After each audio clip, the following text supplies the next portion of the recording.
The Lord of the Depths, a Game of Thrones tale. This video is purely for entertainment and does not infringe on copyrights or laws. The rights to the novel and image belong to the original author. We do not claim ownership.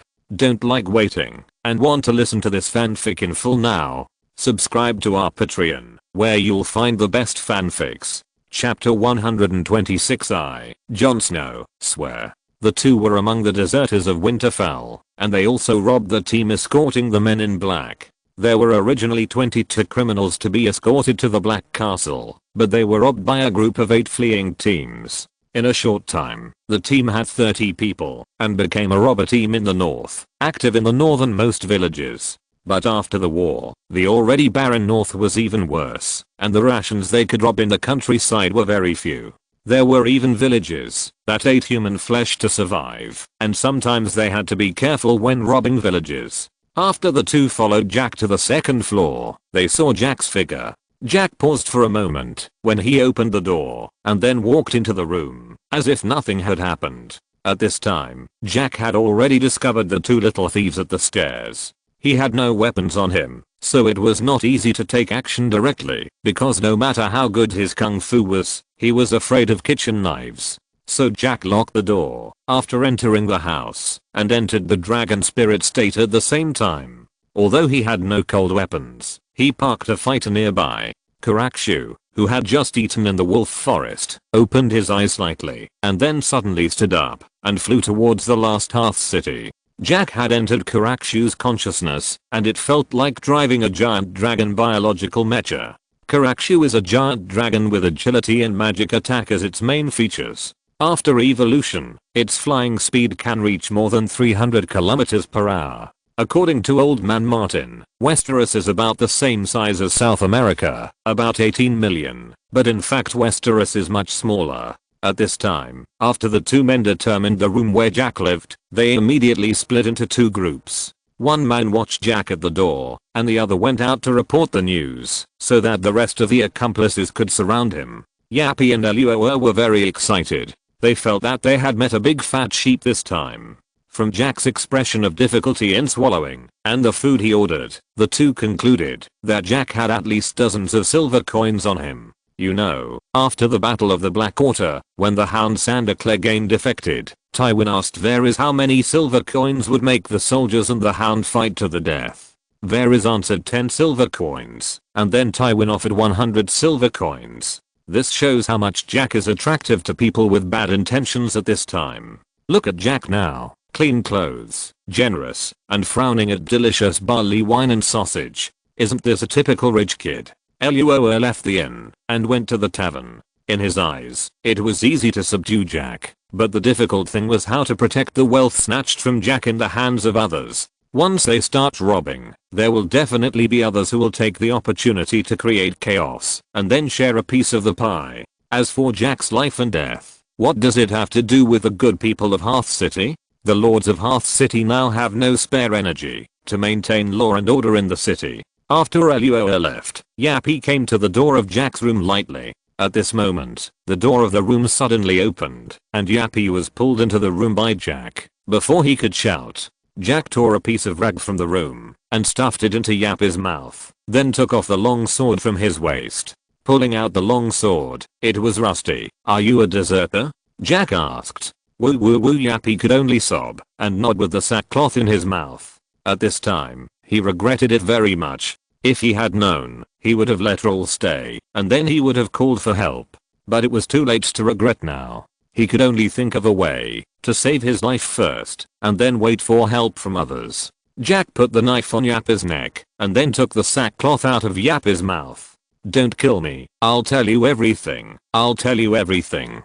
Jack was happy. "Do you know what I want to ask?" "That's right. As long as you promise not to kill me, I'll tell you everything." Yappy said quickly. "Okay, I swear in the name of Jon Snow that I will never hurt you in any way, but the premise is that what you say is true." Yappy was a little surprised that the person in front of him who looked spoiled was actually a Snow, and Snow was the surname of a bastard in the north.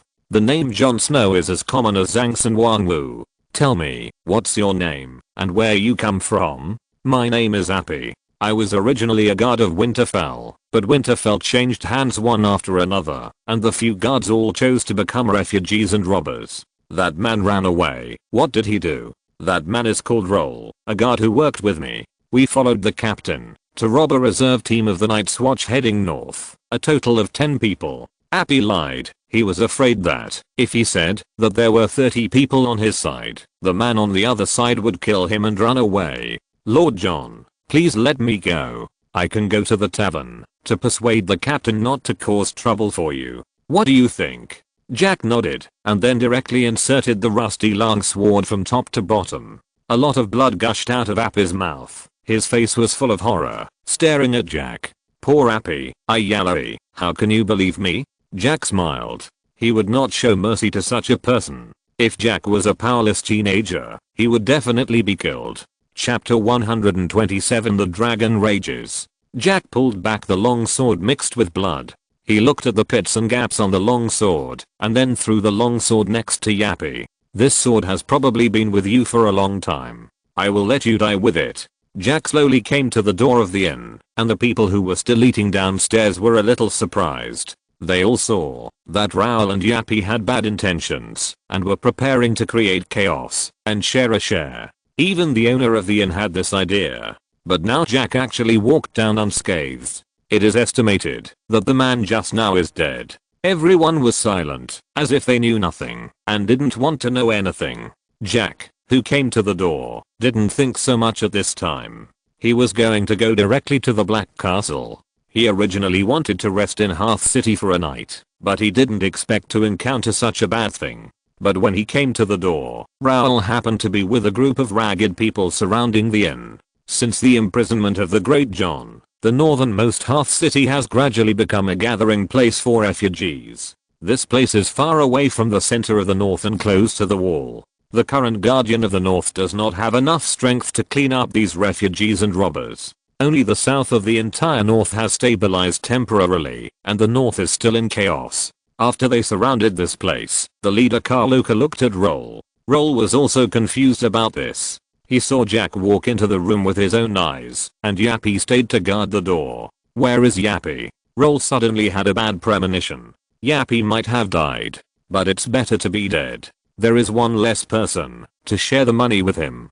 Jack is alone, and doesn't even have a weapon. How can he beat 29 of them? Carloka took a step forward. Friend, I know you have money. We haven't eaten for a long time. I wonder if you can help us with some money. We promise not to hurt you. Jack smiled lightly and asked curiously, even if I kill one of you, it doesn't matter? Carloka's mouth twitched slightly. Look, friend is also a nobleman. We are all civilians. Naturally, we will not hurt the noble master, but please give us a chance to live. Carloka concluded that Jack was a small noble who fled north. Many nobles who were at odds with the Bolton family would choose to go north. Because there is still a confirmed living Stark bloodline on the wall. Even if he died, there is still Stannis who went north. I'm afraid it's not possible. I don't have a penny on me. Jack reached into his arms and finally took out a handful of gold dragons. There were at least a dozen gold dragons in this handful, which made Carloka and others stare blankly. I didn't expect that. I still have so many gold dragons in my arms, but I can't give them to you, because they are my money. I'm afraid this is not up to you. Carloka swallowed a mouthful of saliva. Do you want to rob? Aren't you afraid that the wrath of the real dragon will burn you to ashes? Ha ha ha. Do you think you are a real dragon? Kill him. In order to avoid any accidents, Carloka didn't waste any words and directly ordered his men to kill Jack. If other groups saw this golden dragon, it would be difficult to rob it. He wanted to monopolize these dozen golden dragons. But it was too late. Many people discovered the golden dragon in Jack's hand. In the chaotic north, only one golden dragon was needed to allow them to survive this chaos. They could even buy enough barley and rye to survive the upcoming long night. So it goes without saying how attractive the golden dragon in Jack's hand was. Seeing that more and more people were watching and waiting for an opportunity, Carloka took his men to take action. Nearly 30 people besieged a young man, which looked terrible, but what was more terrifying was still behind. A roar came from above. The inexplicable fear made everyone stop. They looked at their heads. Under the cover of night, all they saw was darkness. Hissing, another roar. This time everyone was sure that they heard it. Panic spread among the crowd, but many people still felt that their chance had come and wanted to take advantage of the chaos to attack Jack. Suddenly, a red flame fell from the sky, like a large amount of molten lava falling from the sky. Wailing sounds suddenly rang out, and in the dark night, illuminated by the flames, people seemed to see the scarlet eyes of the devil. That was the dragon horn on Karakshu's head that looked like a gem. After Karakshu passed over everyone's heads and landed behind Jack and roared, everyone saw Karakshu's true face. Only then did Kaloka realize what the sentence "aren't you afraid that the dragon flame will burn you to ashes?" meant. I asked you if you were afraid of the dragon flame, but now it seems that you are not as fearless as before. Jack smiled and looked at all the people who were afraid and wailing, and whispered, "Dragon flame." Karakshu opened his mouth wide, and the dragon flame that seemed to be stained with blood spurted out, and the whole Hearth City was ablaze. Karakshu did not take off, but started slaughtering directly on land. The 5 claws it had after evolution made it powerful even on land. There were more than a dozen people torn to pieces by its claws, but there were even more people melted by the dragon flame. Karakshu's current dragon flame is enough to be called dragon flame. Although it is not as powerful as the dragon breath of the western 4-legged dragon, the lethality of the semi-liquid dragon flame is still far greater than the previous dragon flame. After all, the gap between a flamethrower and a gasoline bomb is still very large. When the acting mayor of Hearth City arrived, Jack had already ridden Karakshu to the Black Castle. Chapter 128, Battle of Castle Black. When Hotherumber arrived, the scene was full of broken limbs and charred bones. Damn it, send a message to the flayed men in Winterfell immediately, saying that the dragon of the Targaryen family appeared in Hearth, and then ask it to send people to help us harvest wheat, otherwise Hearth will reconsider its loyalty to him. Hother looked grim. The Gregian was imprisoned in the Twins, and he and Morzumber became acting castellans. But Hother was more inclined to form an alliance with Rose Bolton. In his view, the Stark family had become a thing of the past, and the Bolton family would become the new guardian family of the North. But another acting castellan, Morzumber, had been very close to Stannis recently. Morzumber was an old man whose 2 sons died in the Usurpers' War, and whose daughter was abducted by wildlings. Therefore, Stannis promised to cut off Mance Rayder's head for him in exchange for his loyalty. Stannis still holds the title of king. Although he was defeated at the Blackwater, he regained his confidence under the encouragement of Melisandre.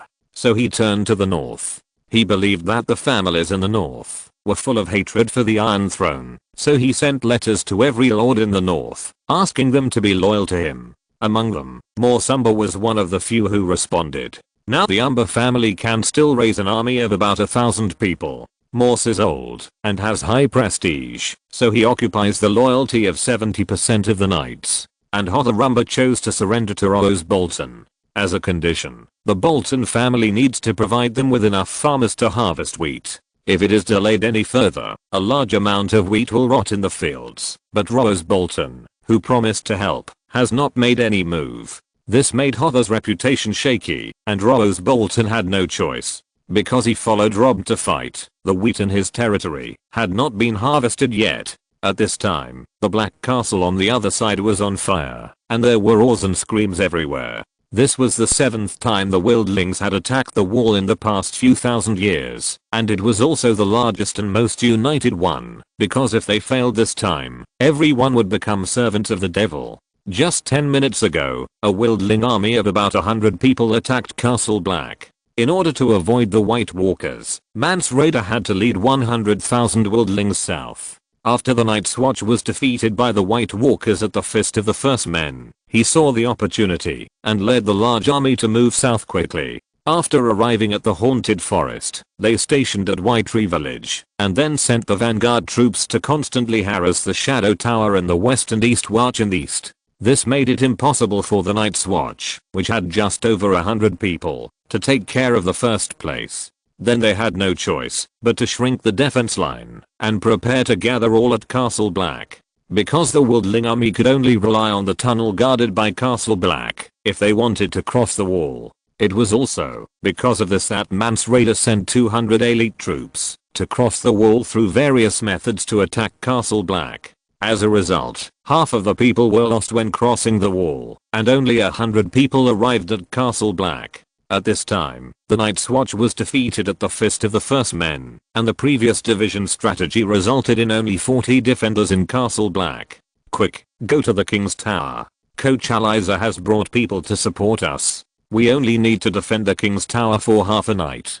Donald shouted loudly, trying to gather the Night's Watch's defense line, but at this time there were only 20 people left, but it was still possible to defend it with the King's Tower. The King's Tower was where the Night's Watch entertained the king. It was easy to defend, and difficult to attack, but the king had not been to Castle Black for a long time. The 13 people led by John on the top of the Great Wall were also unable to spare their hands at this time. A large number of wildlings tried to climb the Great Wall, and there were giants and mammoths below the Great Wall trying to pull out the iron door of the tunnel. At this time, the south wall of Castle Black had long been breached by the wildlings, and the only 20 archers were all killed by the fire-kissed Ygritte.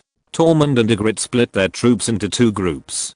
Tormund led 80 people to surround the remaining Night's Watch, while Ygritte led people to clean up various places in the castle. Suddenly, a baby's cry fell into Ygritte's ears. Although the sound was very weak, she was still captured by her sharp 5 senses. Ygritte frowned, took out the dagger at her waist and slowly walked in the direction of the sound. It was a small concave layer, and the crying came from inside. Ygritte did not relax her vigilance because of the baby's cry, but suddenly pulled open the curtain.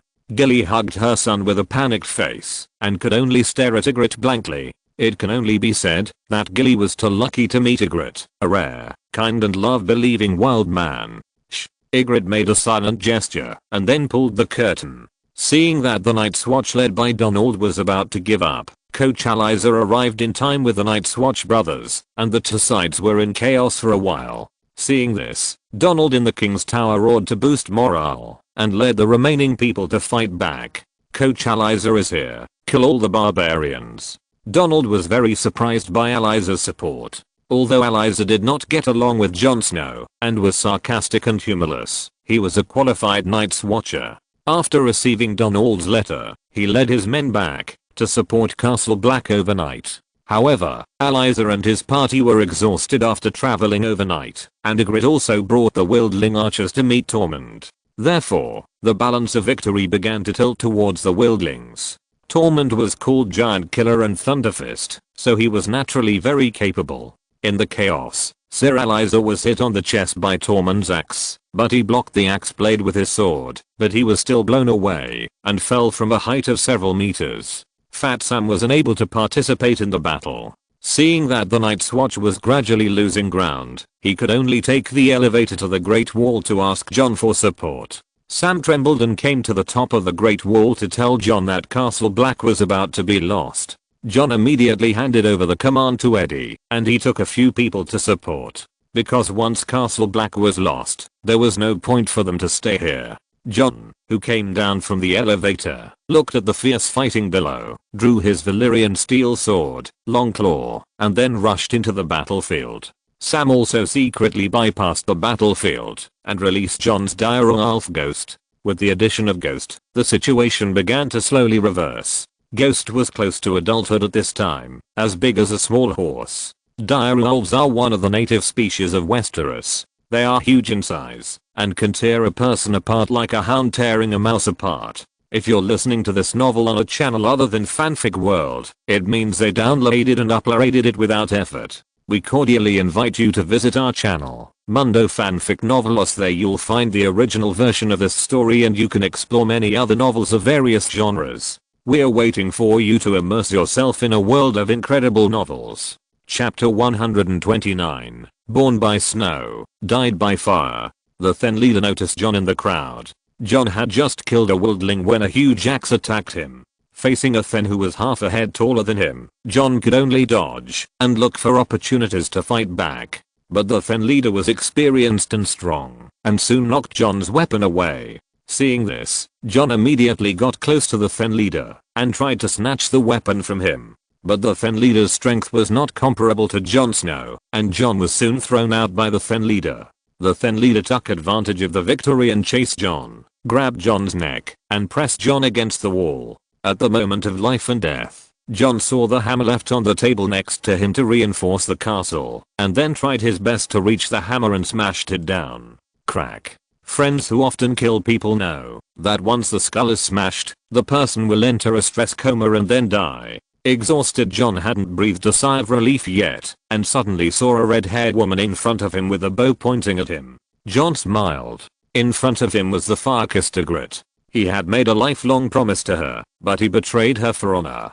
She wanted to stay with him forever, but he chose honor, responsibility and the fate of the living. Ygritte looked at John with a smile on her face, and a betrayed anger rose from her heart again. Just as Ygritte was about to speak, a huge shadow came from the sky. At this time, because Jon Snow was facing Ygritte, he did not see the huge shadow behind him. Scarlet fire appeared in Ygritte's eyes, and she instinctively fell to the side. At the moment when Ygritte dodged, a sharp sword passed by Ygritte and hit Jon Snow's heart. Jon's eyes widened instantly, and looked forward in disbelief. At this time, the little boy Ollie who survived from the wildlings also had an unbelievable face. His parents died of wildlings, and he didn't know the relationship between Jon and Ygritte, and thought Ygritte was going to kill Jon Snow. So, a cold arrow was fired from the blind spot behind Ygritte. But this cold arrow accidentally hit Jon Snow's heart. When Ygritte saw Jon fall, she could no longer suppress her emotions. She let out a shrill wail, and then angrily shot an arrow, nailing Ollie to the wall. This boy whose parents died at the hands of wildlings, according to the trajectory of fate, should have killed Ygritte, and then Jon Snow. The scorching dragon flames fell from the sky, accompanied by the roar of the dragon, which made everyone present stop fighting. They all looked at Karaku who fell from the sky in fear. Looking at this ancient overlord who fell from the sky, the aura of a natural overlord rushed towards them. Ang, Karaku roared again. In the roar of Karaku, Jack walked down from the dragon's back. At this time, Jon Snow was lying in Ygritte's arms, looking at the woman in front of him. Jon forced a smile. I understand everything, Ygritte, but I can't let it go. Let it go. Jon died before he finished speaking. No. Ygritte cried out in collapse. A wildling fell in love with a crow, which made Ygritte rejected by other wildlings. What's more, this crow was an undercover agent. But even so, Ygritte still loved Jon Snow deeply. Jack didn't expect that his appearance would cause Jon Snow to be shot dead by Ollie instead of Ygritte. This disrupted his original plans. At first, he planned to go to Castle Black as a reserve of the Night's Watch, and then see if Jon Snow was in Castle Black. But then he was spotted by bandits, causing Jack to lose his patience at the time, ready to directly ride a dragon on his face, use the dragon to suppress people, and then announce Jon Snow's identity as a dragon family. Then spread rumors, let Rose Bolton and Tywin Lannister deal with Jon, and let Jon die in the position of the Night's Watch. But now all the plans are meaningless, because the accident came too fast. Born with a kiss of snow, died with a kiss of fire. He is very lucky, because you love him very much. Jack didn't even need to ask about the identities of the two. Although there are some differences from the characters in the American TV series, some characteristics are very obvious. For example, Ygritte's long red hair. Ygritte looked up with tears in her eyes and whispered, "Of course I love him, even if he is a night watchman." If she had to choose, she would rather die just now. Jack didn't reply to Ygritte's words, but looked at everyone. You can call me the King of the Sea, or you can call me by my name, Jack Poseidon. So, what are you here for? Tormund was the first to react, staring at Jack and asked. At the same time, Tormund tightly grasped the weapon in his hand. If Jack came to stop the wildlings, then Tormund would fight to the death. Even the dragon could not stop him. I'm here to save the wildlings. Jack had just said half of his words, when a sharp arrow flew towards Jack from a distance. Apparently, a Night's Watchman heard the first half of Jack's words and shot a hidden arrow directly, trying to kill Jack. The person who shot the arrow was Coach Aliza Thorne. He had just gotten up from the ground when he heard Jack was going to let the wildlings in. Although he was on the Targaryen side in the War of the Usurper, that was 18 years ago. At this time, not letting the wildlings cross the wall had become his obsession. So he shot a cold arrow directly at Jack. As long as Jack was killed, an ownerless dragon would no longer be scary. But Karaku was very keen in judging danger, and he directly propped up his wings, to help Jack block the arrow. Then Karaku sprayed dragon fire directly at Alizathorn, and Alizathorn was melted by the dragon fire without even a scream. This scene stunned everyone, even Tormund. Obviously, the power of dragon fire far exceeded their expectations. A living person was like snow encountering a raging fire, and it melted instantly. Jack gently spread open Karakshu's big wings and said calmly, "Why are you in such a hurry? I haven't finished talking yet. It won't be too late to decide your life or death after you listen to me." After hearing this, everyone broke out in cold sweat. Judging from Karakshu's performance just now, the giant dragon with a covetous eye can indeed decide their life or death. "I'm the Emperor of Atlantis. Queen Daenerys Targaryen is my woman. You can also directly regard me as Daenerys Targaryen's messenger. Targaryen is the real master of the Iron Throne, the real king of the Seven Kingdoms, and the protector of the entire territory. The so-called Five Kings are all usurpers, 5 jumping clowns. The real king is only Targaryen. The dragon behind me is the proof. The long night is coming, the winter is coming, the stars are weeping blood. Targaryen will bring the real dragon fire back to the world, and the real dragon flame will illuminate the darkest abyss in the north. And the purpose of my coming to the north this time is for the White Walkers. The Night's Watch has been ashamed for a long time. In the name of the Dragon King, I abolish the current system of the Night's Watch, and appoint the Brothers of the Night's Watch as the Royal Night's Watch. From today on, the brothers will receive military pay and be granted titles. Those who have made great achievements will marry and have children, and establish an immortal family for generations. I will personally arrange the wildlings properly, to avoid an extra 100,000 whites becoming enemies with us living people." As he spoke, Jack glanced at Jon Snow's body. After Jon Snow's death, Jack saw an opportunity to control the North without sacrificing a single soldier, and to make the Seven Kingdoms consume each other's strength again. Although the North is barren, if it can be taken for free, then for Jack, the North is a vast land with a sparse population and huge development potential. Chapter 130, Tormund the Clever. If it were during the peaceful years, even before the War of the Five Kings, no one would support Jack. But this is a different time. The Night's Watch was established in the Age of Heroes. At its peak, there were more than 10,000 people, all of whom were elite. Later, as time went by, people forgot the existence of the White Walkers. By the time of the Baratheon dynasty, there were only more than 1,000 people left in the Night's Watch. And the Night's Watch is no longer elite, nor glorious, but has become a place of exile for criminals. More than a year ago, the Night's Watch discovered the traces of the White Walkers, and began to ask the North for help for the 100,000 wildlings going south. But the harsh living environment did not allow them to obtain enough soldiers. Moreover, it coincided with the rebellion of the Five Kings, and there were no nobles in the south to support them. Only some nobles in the north supported them with a batch of supplies and some prisoners.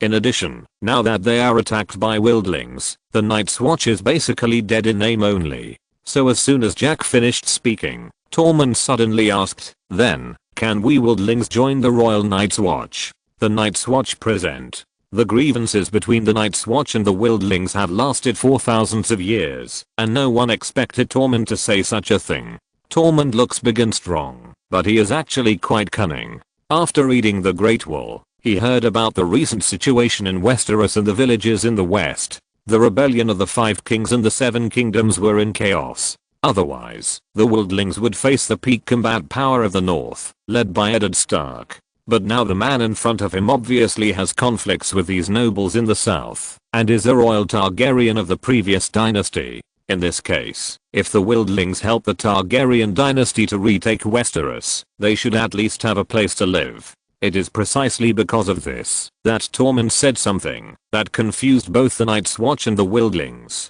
Of course, the Royal Night's Watch welcomes everyone, but there are requirements for strength. All those who join will be knighted. Knights are divided into wealthy knights and propertyless knights, but regardless of whether they are wealthy or propertyless, the title of knight is the same. Then Jack looked at the former Night's Watch, led by Donald, and said softly, "You have paid everything for the Night's Watch oath, and you deserve higher honor and better treatment. You can choose to stay or leave. If you choose to leave, I'm still the Hand of the King of Daenerys Targaryen." I can pardon you on behalf of Daenerys. If you choose to stay, I will knight you, and you will become the backbone of the Royal Night's Watch in the future. You choose to stay or leave. I don't want you two gangs to fight again before I come back." Then Jack said to Tormund, "Come here."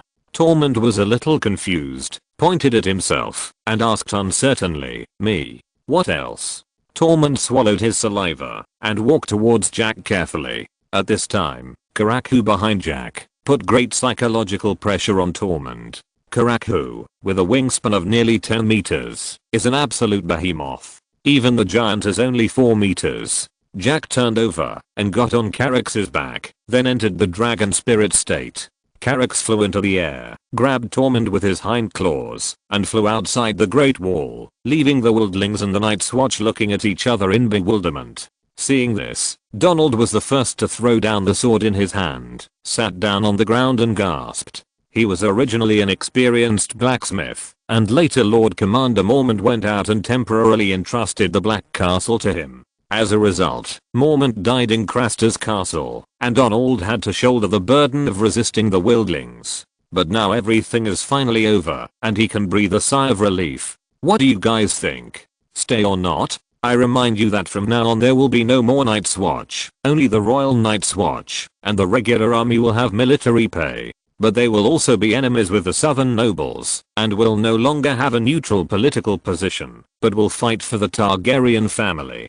Donald's words made the group of people fall into silence. Not long after, a young man said, "We will choose whatever you choose." Obviously, after Donald took over Mormont, everyone in the Black Castle was convinced. "Me? I haven't made up my mind yet." Then joined the Royal Night's Watch. Suddenly an old voice came. Everyone looked over and saw Fat Sam trembling with an old man. The man was Mr. Eamon, who was already 100 years old. There was no doubt that he was one of the most knowledgeable people in Westeros. That man is of Targaryen blood. Although his hair has been dyed, his purple eyes and handsome appearance cannot be deceived. When everyone in Castle Black heard Mr. Eamon's words, they suddenly remembered that Mr. Eamon seemed to be a Targaryen as well. But he had worked at Castle Black for so long that most people had forgotten that he was still a Targaryen. Mr. Eamon could be said to be the most respected person in Castle Black besides Mormont. Eamon came to the crowd and persuaded them Valyria relied on dragons to conquer Essos, but was destroyed by the Doom. Targaryen relied on dragons to conquer Westeros, but was destroyed by the Dance of the Dragons, and was overthrown by Robert 18 years ago. Now that the dragons have returned to the hands of the Targaryen family, it is not a problem to conquer Westeros again. So follow him. You have paid half your life for honor, but you are criminals in the eyes of the southern nobles. This is unfair. Aemon Targaryen was born in 198 AC. It is now 302 AC. He can sense that his life is coming to an end. When the Targaryen family was destroyed, he did nothing for the oath of the Night's Watch. But now, he began to look forward to seeing Targaryen rule Westeros again before he died. In this way, he would have no regrets even if he died. Mr. Eamon's words undoubtedly made the group of Night's Watch put down the last hesitation in their hearts. They looked at the wildlings around them, then threw away their weapons, and collapsed on the ground. Seeing this, the wildlings also threw away their weapons, and slumped to the ground. They didn't want to fight, but the White Walkers would not give them a chance. Now that the survival crisis has finally been resolved, everyone, including the Night's Watch, is gasping for breath on the ground. Aemon looked at the starry sky and thought to himself, this sky will eventually be controlled by dragons again. Aemon firmly believes that, as long as Daenerys, the little girl, has enough fleets, she can immediately return to Westeros and take back the Iron Throne of her family. But what he doesn't know is that Carax is different from the three brothers of Drogon. Carax enjoyed the gifts of the gods Godzilla and Jack, so he is huge and has strong defense. The three brothers of Drogon are still ordinary dragons. Now it is very dangerous to face bows and spears at close range. Once they encounter a dragon crossbow, they may be shot through directly. Chapter 131 Mance Raider. Aemon looked at the white ghost licking Jon's body and immediately ordered people to clean up the bodies in the Black Castle and burn them together. Aemon was very optimistic about Jon, a young man with a sense of responsibility and good martial arts. What a pity. On the other side, Tormund was terrified after being caught by Karakshu and thrown into the sky. Fortunately, Karakshu flew steadily enough in the dragon spirit state. Below the Great Wall, several giants were trying to open the Iron Gate. Not far away, there was a fallen giant corpse with a giant crossbow stuck on it. The leader of the giants had lifted the Iron Gate and rushed in. The remaining giants were eager to rush in to help.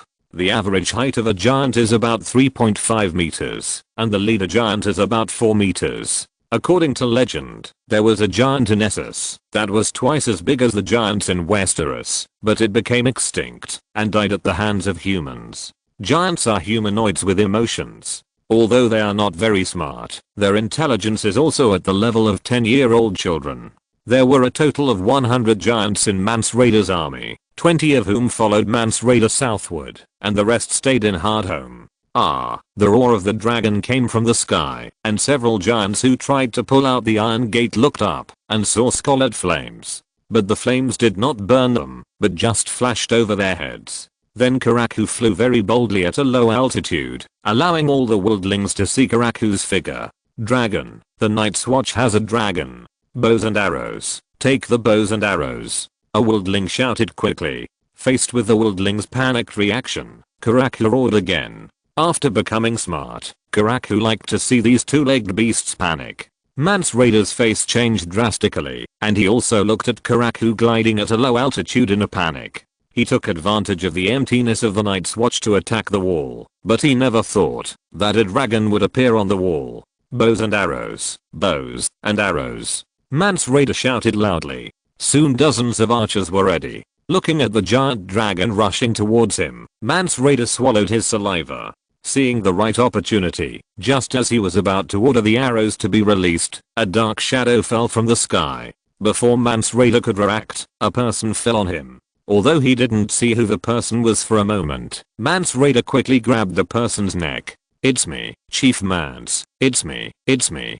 Tormund shouted loudly. Facing this man who had competed with him for the position of the wildling leader, Mance quickly let go of his hands. "Why is it you? How did you get off the dragon's back?" "I didn't get off the dragon's back. I was thrown off the dragon's claws," Tormund said while retching. "What's wrong with you? Where did that dragon come from?" Mance Rayder asked hurriedly. Facing Mance Rayder's question, Tormund hurriedly explained the matter briefly. Mance Rayder frowned. "Targaryen family?" In his impression, the dragons of the Targaryen family had long been extinct. How could they appear again, and at the critical moment of their attack on the Great Wall? With a bang, a loud noise came from behind him. Mance Rayder turned his head and found that the dragon had landed behind him. Caraxus quickly stepped forward and roared at Mance Rayder. Mance Rayder's face was covered with saliva, accompanied by a smell of sulfur. But it was not as fishy as imagined. At this time, a large number of wildlings had surrounded Caraxus, including several giants. After Jack turned over from the dragon's back, he came directly to Mance Rayder. "Mance Rayder, leader of the wildlings, can you ensure that you can command all the tribes?" Mance Rayder was stunned. He didn't expect Jack to come up and ask this question. But he still said, "Almost. About 80% of the tribes will obey my orders." "Very good. I can let you pass through the wall, but in exchange, you must serve the Targaryen family. I can decide to give you the new land for the wildlings to survive. Even if I agree, the crows will not agree." Mance shook his head. "Unless one of the crows and the wildlings is completely defeated." Now there are no crows, only the Royal Night's Watch of the Targaryen family, a Night's Watch army loyal to the royal family. Jack's words made Mance Rayder stunned. Tormund just told him Jack's origin. "How can I believe you?" Mance Rayder asked. Mance Rayder is of medium build, with long legs, a strong physique, and broad shoulders and chest. He used to have long brown hair, but now it has basically turned grey, and there are smile lines at the corners of his mouth. His appearance is unremarkable, and he is a middle-aged man who likes music. Mance Rayder was once a wildling child adopted by the Night's Watch, but he was later wounded during a patrol and rescued by a wildling woman. During his recovery, the wildling woman repaired Mance's torn cloak with red cloth. After returning to the wall, the commander of the Night's Watch asked Mance to change into a uniform black cloak. This insignificant infringement on personal freedom made Mance abandon the Night's Watch and follow his heart to live with the wildlings. Now that so many years have passed, Mance Rayder has the title of King Beyond the Wall and leads the wildlings to fight against the Night's Watch. But in fact, Mance Rayder trusts Jack much more than the Night's Watch because he is the one who defected from the Night's Watch after the War of the Usurper. He has also seen Robb Stark and Jon Snow when they were children. Jack had no words, and Kiraxa directly spit out dragon fire, cutting off the waists of several large sloths not far away, and the blazing fire once again dispelled a lot of the surrounding darkness. Because you have no choice, either lead the free people to submit to me, or be burned to death by dragon fire, or be killed by the White Walkers. Mance Rayder didn't expect Jack to be so direct. He also knew that the wildlings had no choice, and the reason he said this was to get Jack's guarantee and preferential treatment. I have to discuss with others. There are still some women and children in Hardhome. You must accept these women and children.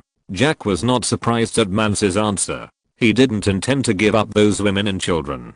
No problem. After you surrender, you are all my people. I will naturally solve your survival problems, but you also need to listen to my arrangements and fight for me. Seeing this, Mance immediately dismissed the wildlings around him and then ordered to stop the attack immediately.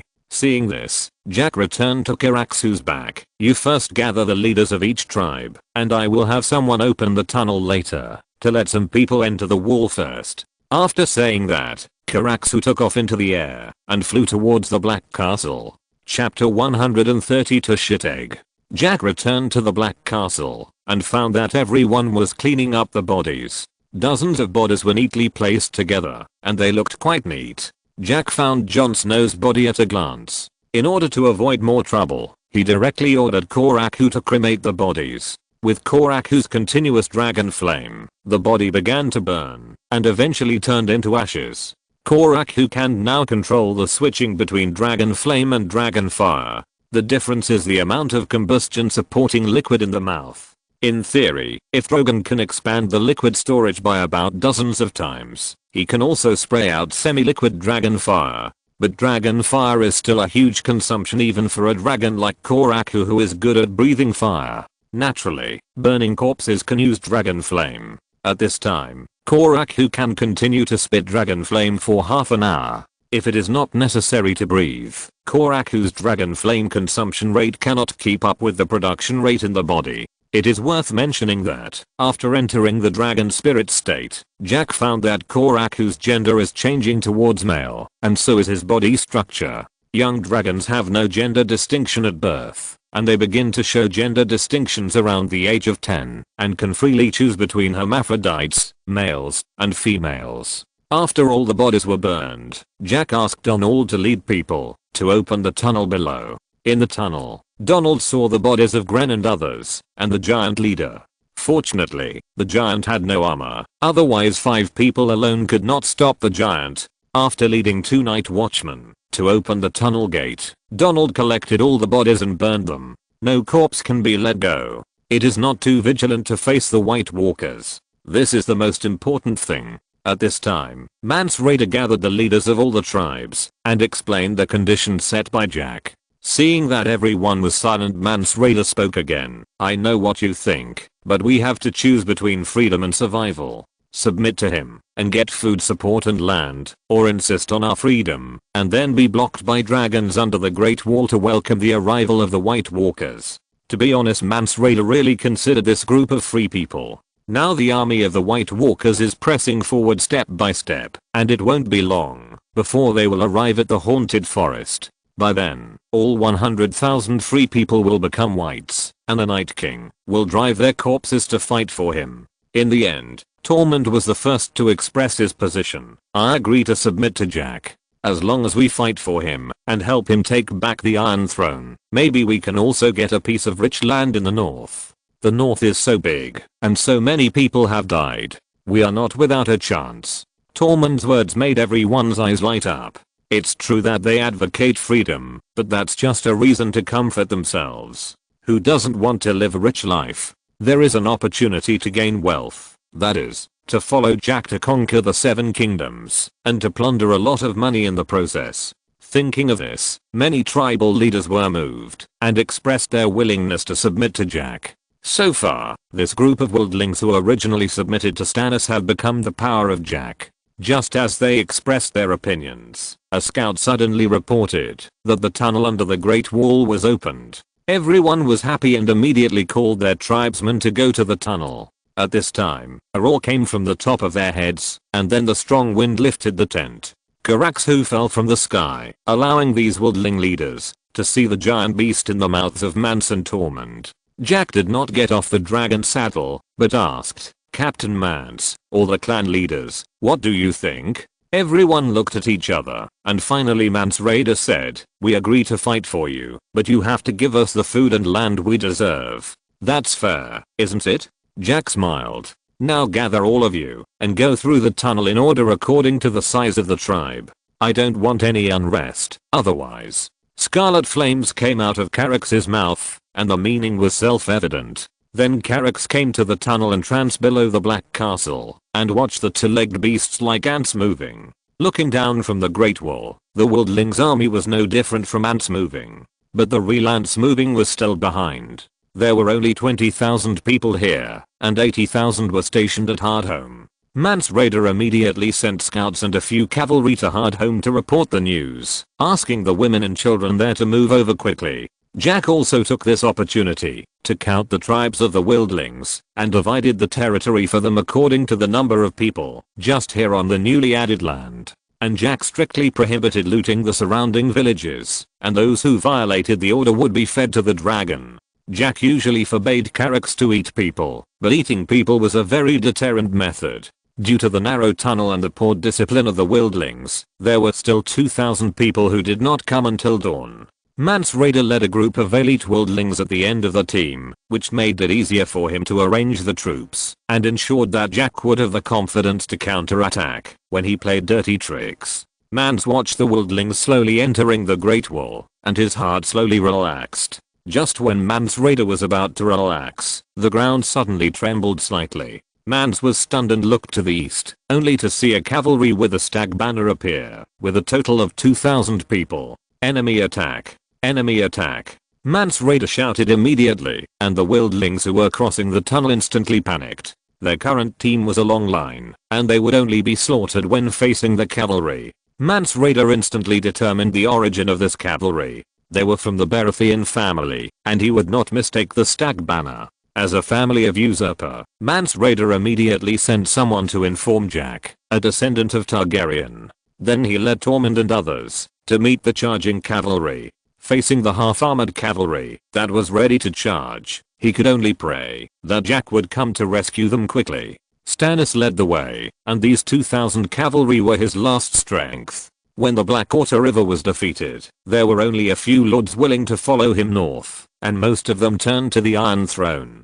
Tommen Baratheon became the nominal Duke of the Stormlands. In the end, Stannis could only take 1,300 cavalry north to seek opportunities, and hired 700 people on the way. Recently, he also planned to contact the Iron Bank and borrow money from the Iron Bank to recruit mercenaries. It is impossible to rely on the nobles in the north to fight for the Iron Throne. But before that, he set his sights on the wildlings north of the Great Wall. Although the wildlings are crude and arrogant, they are a very good source of soldiers. As long as the Bolton family is defeated, and the Moat Cailin is defended, Stannis can slowly plot the Iron Throne. Thinking of this, Stannis' eyes flashed, and he rushed to the end of the wildling team with his cavalry. Now that the wildlings have breached the Great Wall, he must seize the tunnel before the wildlings can react. The neighing and hooves of war horses resounded throughout the battlefield. 4 neat cavalry phalanxes rushed towards the wildlings at the entrance of the tunnel, trying to disperse the wildlings and take control of the tunnel. Hiss! The deafening roar of a giant beast suddenly sounded overhead, and the war horses were frightened, and the neat phalanx instantly became chaotic.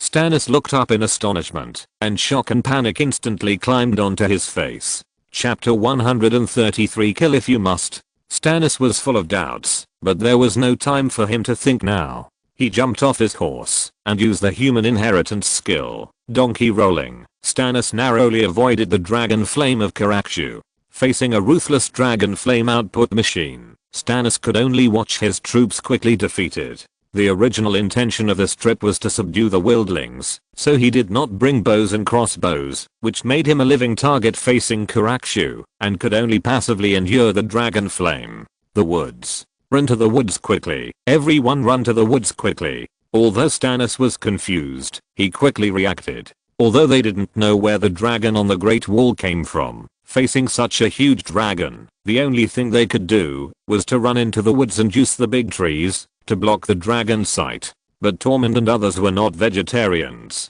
Seeing the dragon coming to help, they directly picked up their weapons and rushed towards Stannis. This guy shouted the loudest just now, and Tormund saw at a glance that Stannis' identity was not simple. The elite freemen quickly surrounded the cavalrymen who jumped on their horses to avoid the dragon flames, but Mance loudly stopped the elites who wanted to kill and asked them to control the group of people. We are no longer freemen, but the people of others. This is the price of survival. Hearing Mance's words, many people cursed, but Mance was right. If you want to survive, you must abide by the rules, otherwise the dragon flames above your head will burn them. Mance arranged his men to capture prisoners while watching the dragon show its power. Shaking his head and sighing, Mance was very glad that he did not choose to fight Jack head-on for freedom last night. The ferocity of the dragon was far beyond his imagination. But what Mance didn't understand was whether the dragon could really spit out dragon flames like this.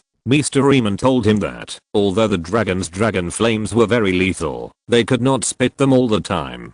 But the scarlet dragon in front of him was obviously wrong. Since it came over the heads of the cavalrymen, the dragon flames in its mouth have never stopped, but have continued. In just a few minutes, only half of Stannis' troops were left, because the horses were frightened and did not listen to the knight's commands at all. They were all driven to a corner by Karakshu.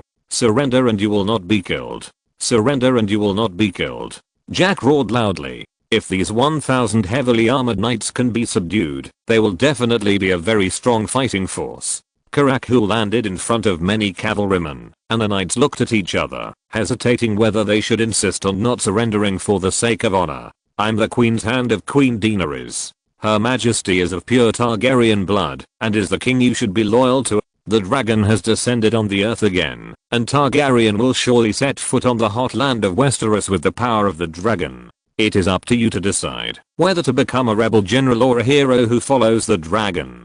Jack's words were deafening, and many cavalrymen dismounted, raised their swords with both hands and expressed their surrender and loyalty. There are many people who feed their subordinates with chicken soup in the world of Game of Thrones, but Jack's words are not just chicken soup, but a real pie. The powerful knights of Karakshu have just experienced it. The most important thing is that Jack's words gave them a step down. The Targaryens are the orthodox royal family. They are not cowards who surrender, but the ministers of the dragon who have abandoned darkness and joined the light. Jack walked down from the dragon's back, came to the leading knight and asked, "What is your name?" "Hecarim, Prime Minister."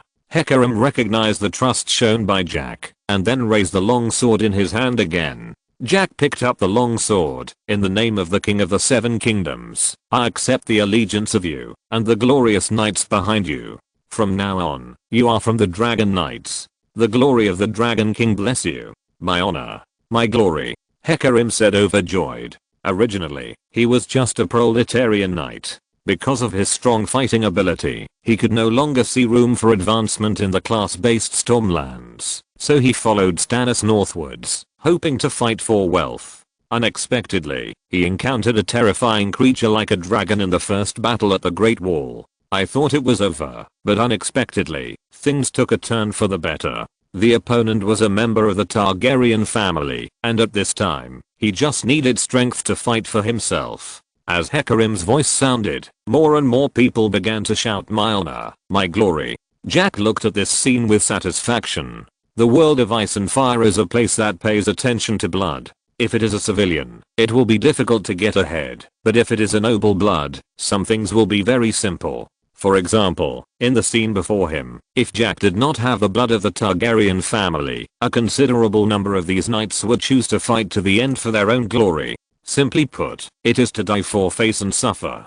Facing the surrender of the Targaryen family, they will not only not feel ashamed, but will feel that they are abandoning darkness and joining the light, fighting for orthodoxy. This is indeed the case. Whether it is Stark, Baratheon, or Greyjoy, as long as they claim to be king, they will be undisputed usurper rebels when facing the Targaryen family. Otherwise, the war would not be called the War of the Usurper, and Robert would still be called the usurper until his death. Unless the Baratheon family can rule the Seven Kingdoms for 2 to 3 generations, the Baratheon family will slowly replace the Targaryen position. But unfortunately, it has only been more than 10 years since the War of the Usurper, and many people who have experienced this war are still alive. Therefore, in the hearts of most people, the Targaryen dynasty is still the orthodox royal family. After accepting the allegiance of this group of knights, Jack turned his attention to the group captured by Mance. After gathering everyone together, Jack counted them. This time, Karaku killed a total of 500 people, and basically they would be burned to death if they were touched by the dragon flame. Among the remaining 1,500 people, more than 200 were unwilling to surrender. Jack had nothing to say about this. He just executed them with dragon flames. Castle Black did not have any extra food. What surprised Jack the most was that Stannis was captured alive. In the hall of Castle Black, Stannis was tied up and held in the center. Jack sat in the position of the commander of the Night's Watch. Koraku was watching him by the window. "Who is this Hall?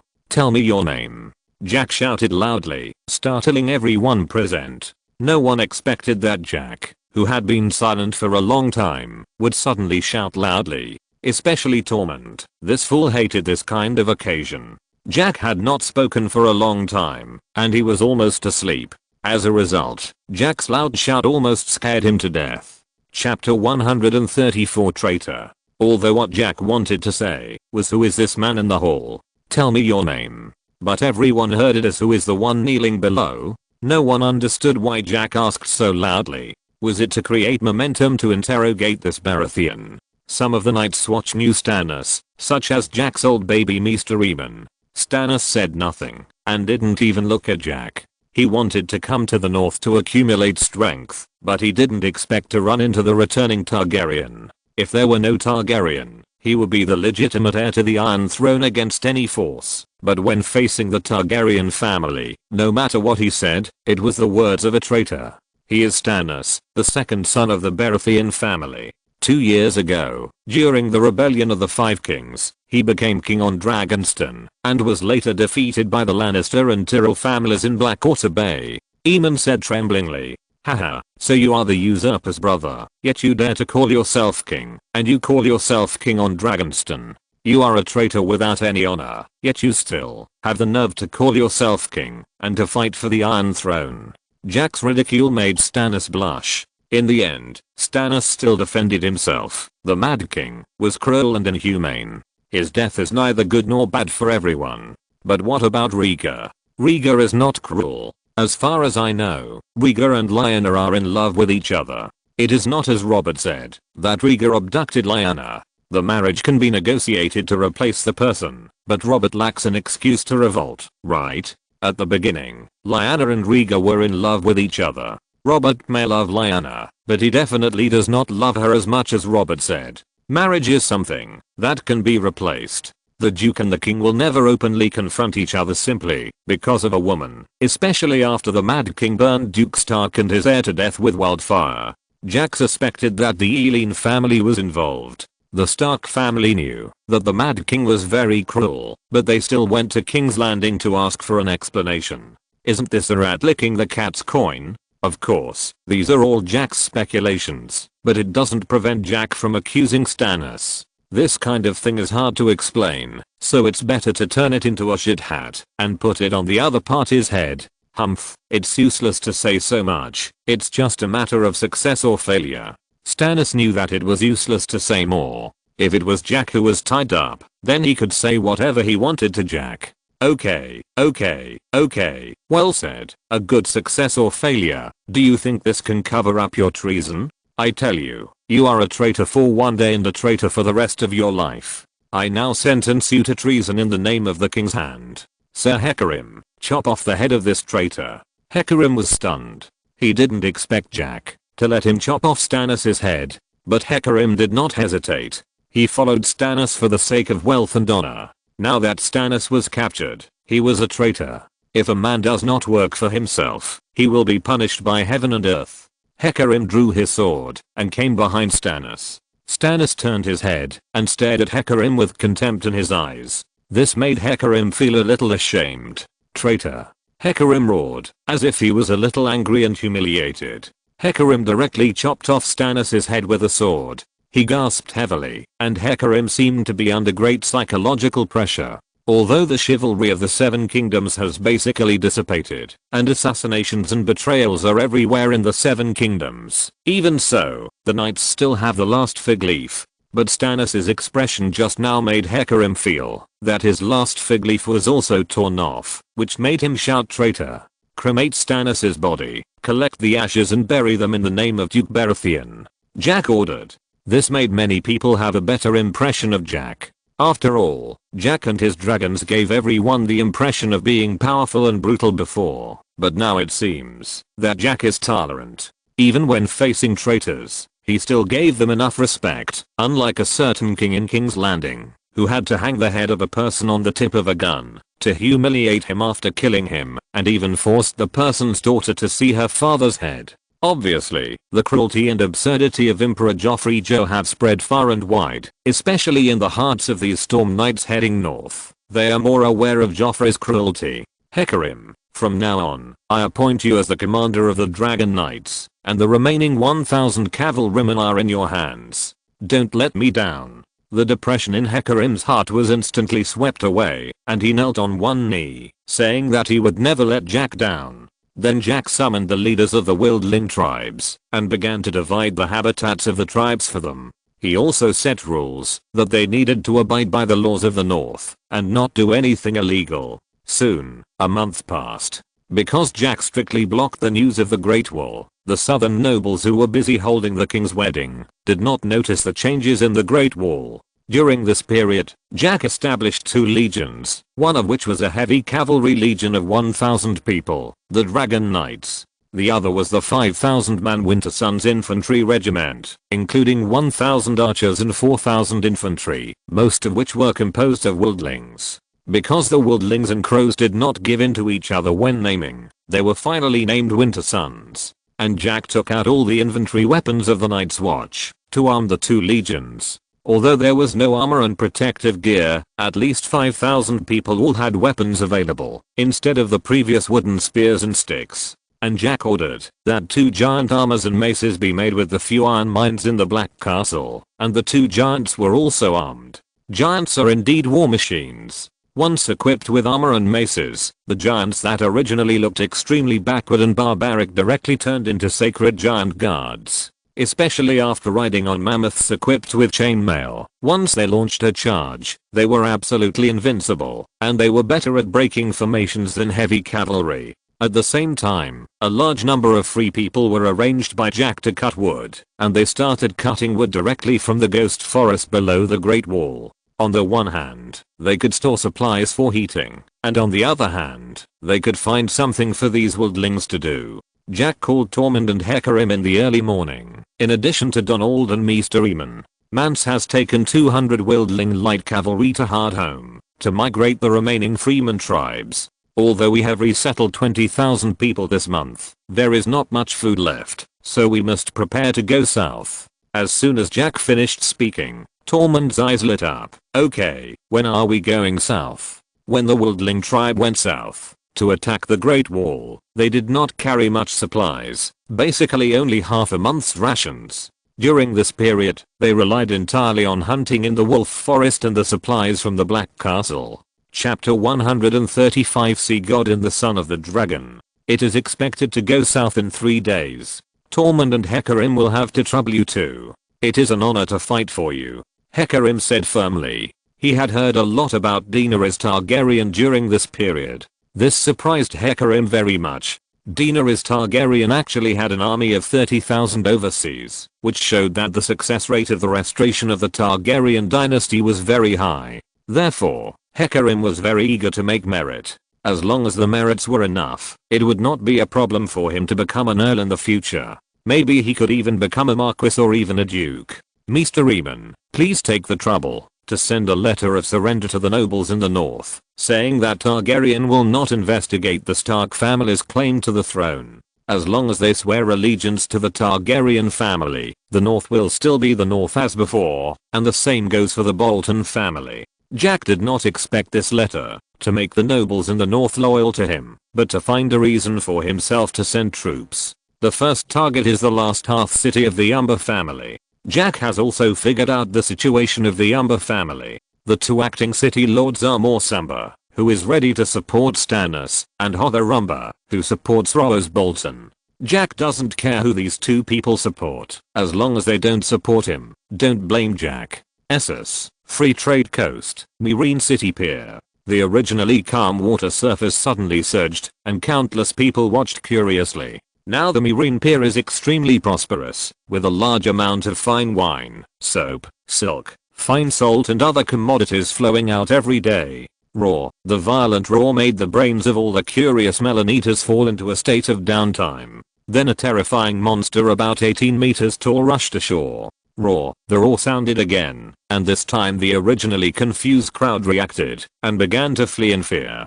Poseidon was not interested in this group of people and walked straight to the True Dragon Pyramid. This scene quickly attracted the attention of Grey Worm, Barristan and Jorah. At this time, Daenerys was giving birth. At such a critical moment, Meereen gathered an army of 24,000 people. When Grey Worm and others gathered with the army, they met Poseidon halfway. Wait.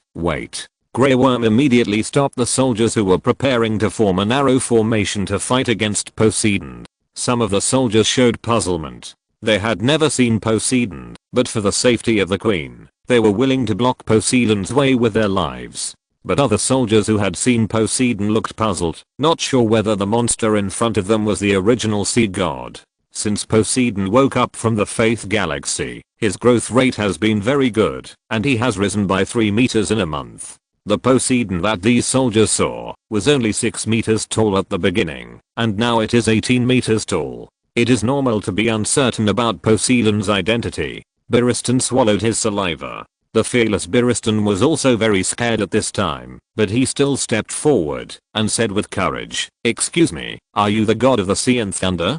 Barristan was panicking at this time. He was not sure whether this huge monster was the one that Jack commanded at the beginning, and he was even more unsure whether the other party only obeyed Jack's orders. If the other party was just a sea monster that didn't understand human language, then the fearless Barristan would really have to sacrifice his life for Her Majesty the Queen today. "My name is Poseidon, the god of the sea and thunder. I felt the birth of my brother and sister and came to protect them." A slightly immature boy's voice came, and Barristan's eyes widened immediately. Then he looked back at the others and found that the others were as shocked as he was. Obviously, the others also heard this voice that seemed to come directly from their minds. This is Poseidon's new ability, mental fluctuations. So now Poseidon can not only communicate directly with humans, but also control fish in the ocean with mental fluctuations. After stating his intention, Poseidon ignored them and walked directly to the True Dragon Pyramid. "Get out of the way, get out of the way. Do you want to be trampled to death by His Majesty the Sea God?" Barristan shouted hurriedly, and everyone hurriedly made way. At the same time, they secretly breathed a sigh of relief in their hearts. They were really afraid that Poseidon was here to create a massacre. Seeing Poseidon leave, Barristan and others immediately ordered for alert. They could not relax their vigilance at this time. He always felt that the slave owners would not give up. Sure enough, after Grey Worm and others left the True Dragon Pyramid, a group of people immediately put on the golden mask of the Sons of the Harpy. They were not natives, but the dead men sent to Meereen by Volantis and Nugis during the period when Meereen opened trade. This is the inevitable result of opening trade, because Daenerys also sent many spies to other trading city-states. The number of this group of people is more than 200, and it is still increasing. Even many merchants looked at their servants in confusion. They were working hard just now, but suddenly they put on golden masks and left in style. But at this time, there were many Unsullied who stayed in the True Dragon Pyramid. The true dragon pyramid was surrounded by 7 circles of Unsullied. Facing the sudden appearance of the Sons of the Harpy, the Unsullied did not panic at all, and directly blocked the entrance of the pyramid.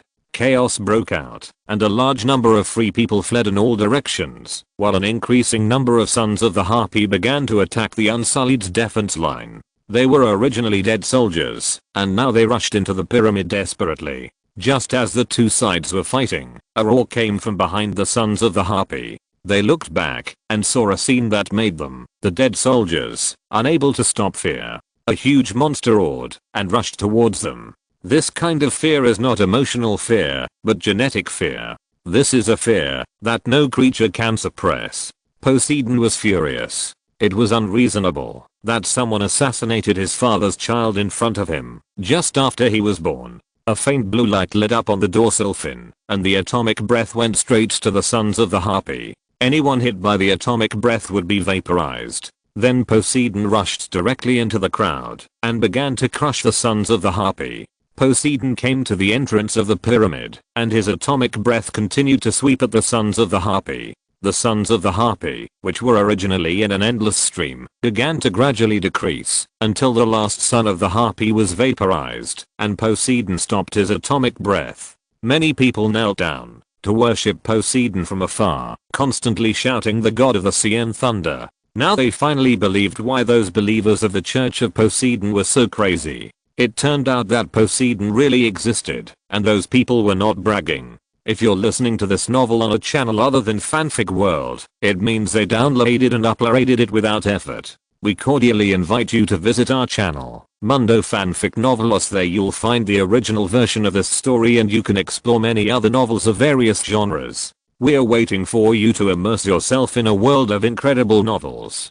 Chapter 136, Alexander, the eldest son, Elizabeth, the eldest daughter. Along with Daenerys' screams, the second child was born successfully. Soon the loud cries of the two children rang out. Congratulations, Her Majesty, 1 son and 1 daughter. The brother and sister are very healthy. The old woman in charge of the delivery handed the 2 children to Daenerys. Daenerys looked at the son and daughter in her arms, and a full sense of happiness filled Daenerys' heart. Both children have silver hair and purple eyes. Although the newborns are very ugly, this pair of brothers and sisters can make people see at a glance that they will be beautiful in the future.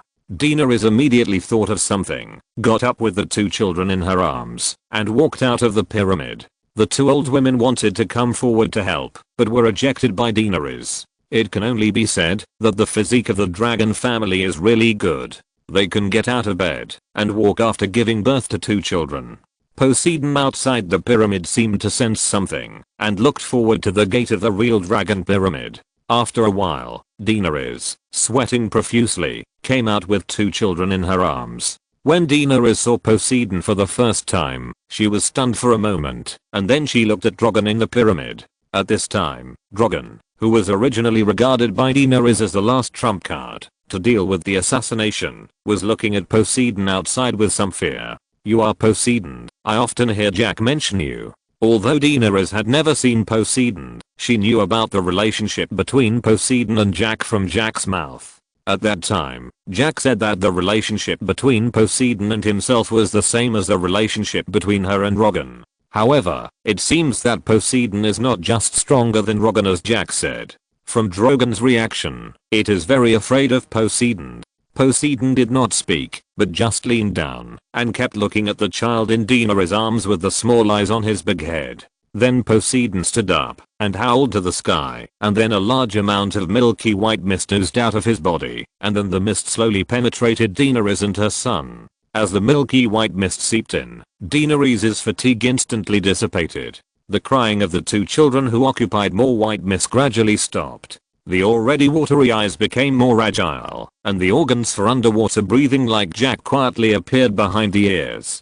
Poseidon showed a satisfied look, then turned and left. These milky white energies were the power of faith he had collected in the past few months. As a panacea energy, the power of faith can not only make children smarter, but also stimulate the potential in organisms, such as allowing the 2 children to awaken Jack's ability to breathe underwater in advance. Their ocean heart ability is not as strong as Jack's, but it makes their physique different from ordinary people, and they can still dive hundreds of meters in the water. After Poseidon left, Daenerys fell into silence and stood there looking at Poseidon's back for a long time. In the end, the child cried because of hunger and returned to the true dragon pyramid. The next day, Daenerys named her eldest son Alexander Poseidon and her daughter Elizabeth Poseidon. Both names were selected from the names provided by Jack before, and Daenerys picked two that were more pleasing to the eye. At the same time, there was a big banquet on the free trade coast, and as long as you attended the banquet, you could receive 3 bottles of Poseidon's brew. There was no need for any conditions to attend the banquet, only the identity certificate of citizens of the free trade coast was needed. Meereen was filled with rectangular wooden tables, a large number of delicacies were served on the table, and countless civilians celebrated the birth of the prince and princess. At the same time, because of the appearance of Poseidon, Alexander Poseidon was called the son of the sea, and was protected by the god of the sea and thunder. And Elizabeth Poseidon was called the daughter of the sky, and was blessed by the god of sky and fire. The 2 children were just born, and they were already deified in the eyes of the civilians. The prince and princess were just born, and they had a big meal, and drank Poseidon's brew. This was simply a blessing from the gods. The nobles looked deeper, and there was a problem with the surnames of the 2 children. According to the agreement between Jack and Daenerys, there was no problem with the name Alexander Poseidon, but there was a big problem with Elizabeth's surname. Originally, according to the plan, the eldest son was the heir to Atlantis, and the second son, regardless of gender, was the heir to the Iron Throne. But now Elizabeth's last name is Poseidon. This made the nobles speculate about Daenerys' thoughts, but Daenerys soon gave her own answer. She made her eldest son, Alexander Poseidon, her heir, the legal heir to the Iron Throne and the guardian of the 7 kingdoms. This caused a lot of commotion, especially Barristan and Jorah, who couldn't believe that Daenerys was actually going to give up the Iron Throne. Barristan and Jorah hurriedly found Daenerys. "Your Majesty, are you really going to make Alexander Poseidon your heir?" Jorah's tone was a little nervous and anxious. The same was true for Barristan, and the 2 of them hoped that Targaryen would sit on the Iron Throne. No need to say more. Since I have already announced it to the public, I will not change the choice of heir. Barristan looked at Daenerys, who was smiling happily and making the children laugh, and suddenly realized that the queen who had been fighting for the Iron Throne was gone. Daenerys put little Alexander down and then looked at the 2 of them. "I know what you are thinking. Don't feel sorry for it. These 2 children are of pure Targaryen blood. There is no difference between me and sitting on the Iron Throne." After giving birth to 2 children, Daenerys suddenly realized the happiness of being a mother, and she suddenly felt that the Iron Throne was not attractive. Just like what she said to her second brother Viserys Targaryen, she just wanted to go home and live a stable life. And Viserys' answer at the time was, he also wanted to return to Dragonstone, but someone in the 7 kingdoms didn't want them to return to Dragonstone. Now that Slavers Bay has been liberated, she also has a son and a daughter, and doesn't want to personally participate in the war for the Iron Throne. And Jack will naturally deal with those who don't let the Targaryen go home. Unless Jack doesn't want his child to become the master of the 7 kingdoms. If that's the case, Daenerys wouldn't say much. She would choose to raise her 2 children in Meereen in peace and stability. But with Daenerys' understanding of Jack, he would never give up the opportunity to let his child become the master of the 7 kingdoms. So Jack would definitely attack Westeros for Alexander Poseidon. And Jack is also a descendant of Targaryen, with pure blood and the ability to hatch dragons. Even if the children have the surname Poseidon, their blood is pure Targaryen blood, and history books will not forget this. It is precisely for the above reasons that Daenerys decided to give up her own ascension to the Iron Throne, and instead crown her eldest son with the surname Poseidon, and then make him the heir. In this way, the same Targaryen blood ascended the Iron Throne, but she didn't have to worry about it anymore. Just let Jack fight for the Iron Throne for the children. And both children are very talented. When Daenerys was feeding yesterday, the 2 children suddenly entered the dragon spirit state. As an unburnt with extraordinary talent, Daenerys is very sure that it is the dragon spirit state. People who enter the dragon spirit state will radiate a special dragon power. and the reactions of Regal and Viserion at the top of the pyramid also confirmed Daenerys' guess. That is, it is unknown who is connected to whom to enter the dragon spirit state. But Daenerys guessed that Alexander should be Regal's knight and Elizabeth is Viserion's knight. Chapter 137, Empire Foundation. In the end, Jor-El and Barristan left the dragon pyramid. Barristan, in particular, was disappointed beyond words. Jor-El chose to follow Daenerys because of her charm, but Barristan chose to be loyal to Dany more because of the Targaryen family name and bloodline. And he only became loyal to Dany after Joffrey fired Barristan. So Barristan would rather fight back as the Targaryen family's front guard rather than as the Queen of Atlantis' front guard. The meaning of this is very different for Barristan. However, despite his disappointment, he is still loyal to Daenerys, but not as motivated as before. On the contrary, the Archons are all labeled as the Prime Minister party. Now Daenerys is going to merge the two cities of Meereen and Yunkai into Atlantis. Needless to say, Astapor, the Atlantis army is still stationed there. In this way, all three city-states on the Free Trade Coast will be incorporated into Atlantis. Their group of Prime Minister's party transformed into the Royal Party, and the original Queen's Party became the Queen's Party. However, there is one thing they are more worried about, that is, Atlantis implements the so-called centralized imperial system. It is said that under this system, nobles are not allowed to have military power. And they also heard from the senior members of the Chamber of Commerce that the nobles in Atlantis are very restricted. The tax system is also different from this side. Anyway, it greatly reduces the power of the nobles. But thinking of Poseidon's powerful destructive power a few days ago, they felt that it was meaningless to think so much. After all, the broken ground several meters deep on the True Dragon Pyramid has not been repaired yet. It can be seen that the combat power of the god of ocean and thunder is far superior to that of the dragon. The news that Daenerys gave birth to a son and a daughter began to spread from the Free Trade Coast. At the same time, the news that Daenerys made Alexander Poseidon her heir also spread. Jack Poseidon also received the news, which was directly conveyed to him by Poseidon. Jack did not expect Daenerys to make such a choice, but he had no opinion, because this matter was beneficial to him.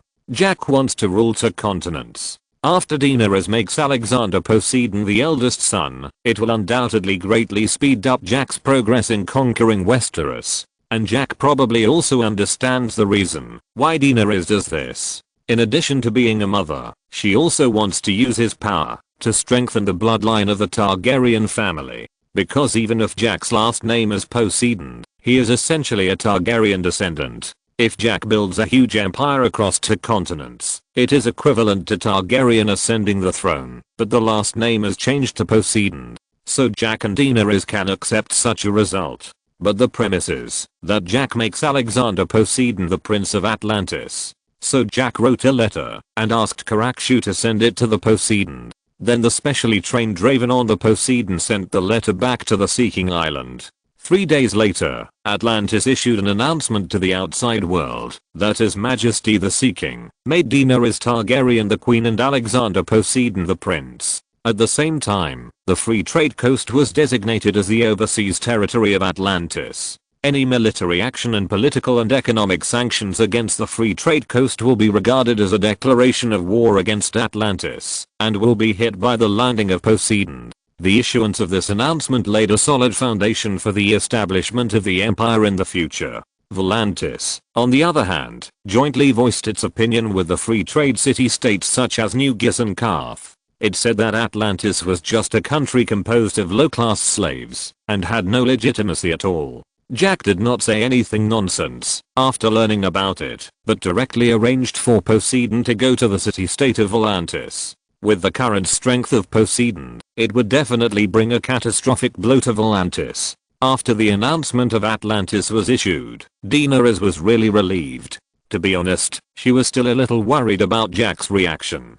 Before, their relationship was more like lovers. In addition to solving physical needs, there was not much real affection. This situation continued until Dany became pregnant, which brought the two closer. So Daenerys was a little worried at first that Jack would reject Alexander Poseidon's successor status because of his presumptuous behavior. Fortunately, Atlantis immediately issued a notice to make her the queen and Alexander Poseidon the crown prince. This news not only made Daenerys feel relieved, but also reassured the nobles who followed Daenerys. For them, following Jack or following Daenerys is almost the same, as long as they have enough ability and noble blood. Obviously, Jack Poseidon meets these two conditions very well. Jack now has no time, and no grassroots officials to reform the free trade coast. And the Seeking Island is very exclusive, and many people don't know the political structure of Atlantis, so these nobles have not realized the seriousness of the matter. By the time they realized the seriousness of the matter, Jack had already had enough strength to reform the free trade coast. Because as early as 5 months ago, when Jack went to Westeros, the Seeking Island began to train a large number of grassroots officials. At the same time, Atlantis also sent a naval fleet to take Daenerys and her 2 children to the Seeking Island. Because the composition of the people on Seeking Island is purer and safer, Daenerys did not refuse. The people on Seeking Island are all believers of the sea god, and they are guarded by Poseidon. It is indeed safer than Meereen, which has a mixed population. However, Daenerys is also very clear that once she goes to Seeking Island, she will lose the power in her hands and become a powerless queen. But she does not regret it. She does not know whether Jack loves her or not, but she is sure that she loves Jack. Jack's appearance and personality deeply attracts Dany, who is a face dog and a love brain. Dany firmly believes that she has given Jack a son and a daughter, and Jack will never treat her badly. And Dany is going to hand over the political affairs of Meereen to Mando Gru and appoint him as the prime minister. Mando shirked for a while, saying that Meereen cannot do without Daenerys, and that he is far less talented than His Majesty the Sea King, so how can he serve as the prime minister?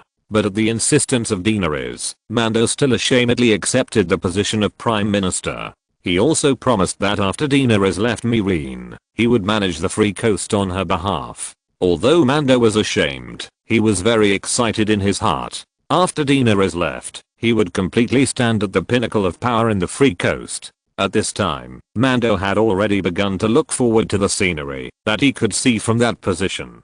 Chapter 138, Bear Island's example. Westeros, the north. Jack has led 4,000 infantrymen to surround Hearth City. It is impossible to make the nobles of the north bow down to him with bloodline and name alone. In the end, military force will speak, such as Hearth City. After receiving Jack's letter, a civil war broke out in Hearth City. Hotherumber claimed that Morsumber had betrayed the family, but he did not explain why he betrayed. Because Lutherumber summoned hundreds of people and began to prepare supplies for the city defense in a hurry. In the end, Hotherumber could not withstand the pressure from below and said that it was the illegitimate son of the Stark family who instigated the Night's Watch and united with the Rudewaldlings to seize the north. The Stark family ruled the north for 8,000 years. Although it is now divided, the remaining power is still there.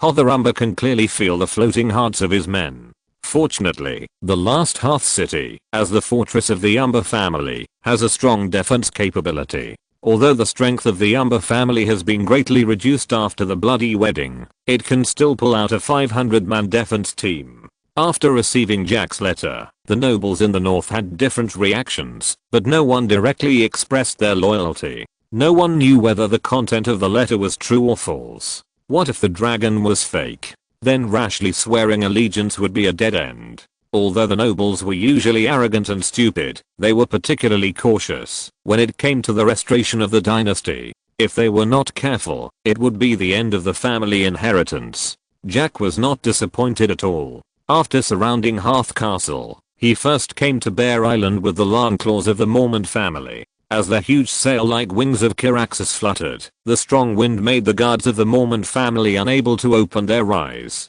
After seeing the creature in front of them clearly, the 2 guards were stunned and stayed in place with some fear. Jack Poseidon is visiting. Please report it. When Jack's voice came, the guards noticed Jack on the dragon's back, rolling and crawling to Bear Castle to report. The gate of the Mormont family's courtyard was made of stone, and there were many mud fences piled around it. At the door, there was a carving of a woman wearing a bearskin. A child was drinking milk on one of her arms, while she held a battle axe in the other hand. Because in the past, wildlings from the frozen coast often attacked Bear Island while the men were out fishing. Women had to take on the mission of fighting the invaders, which made the women of Bear Island form a unique warrior culture.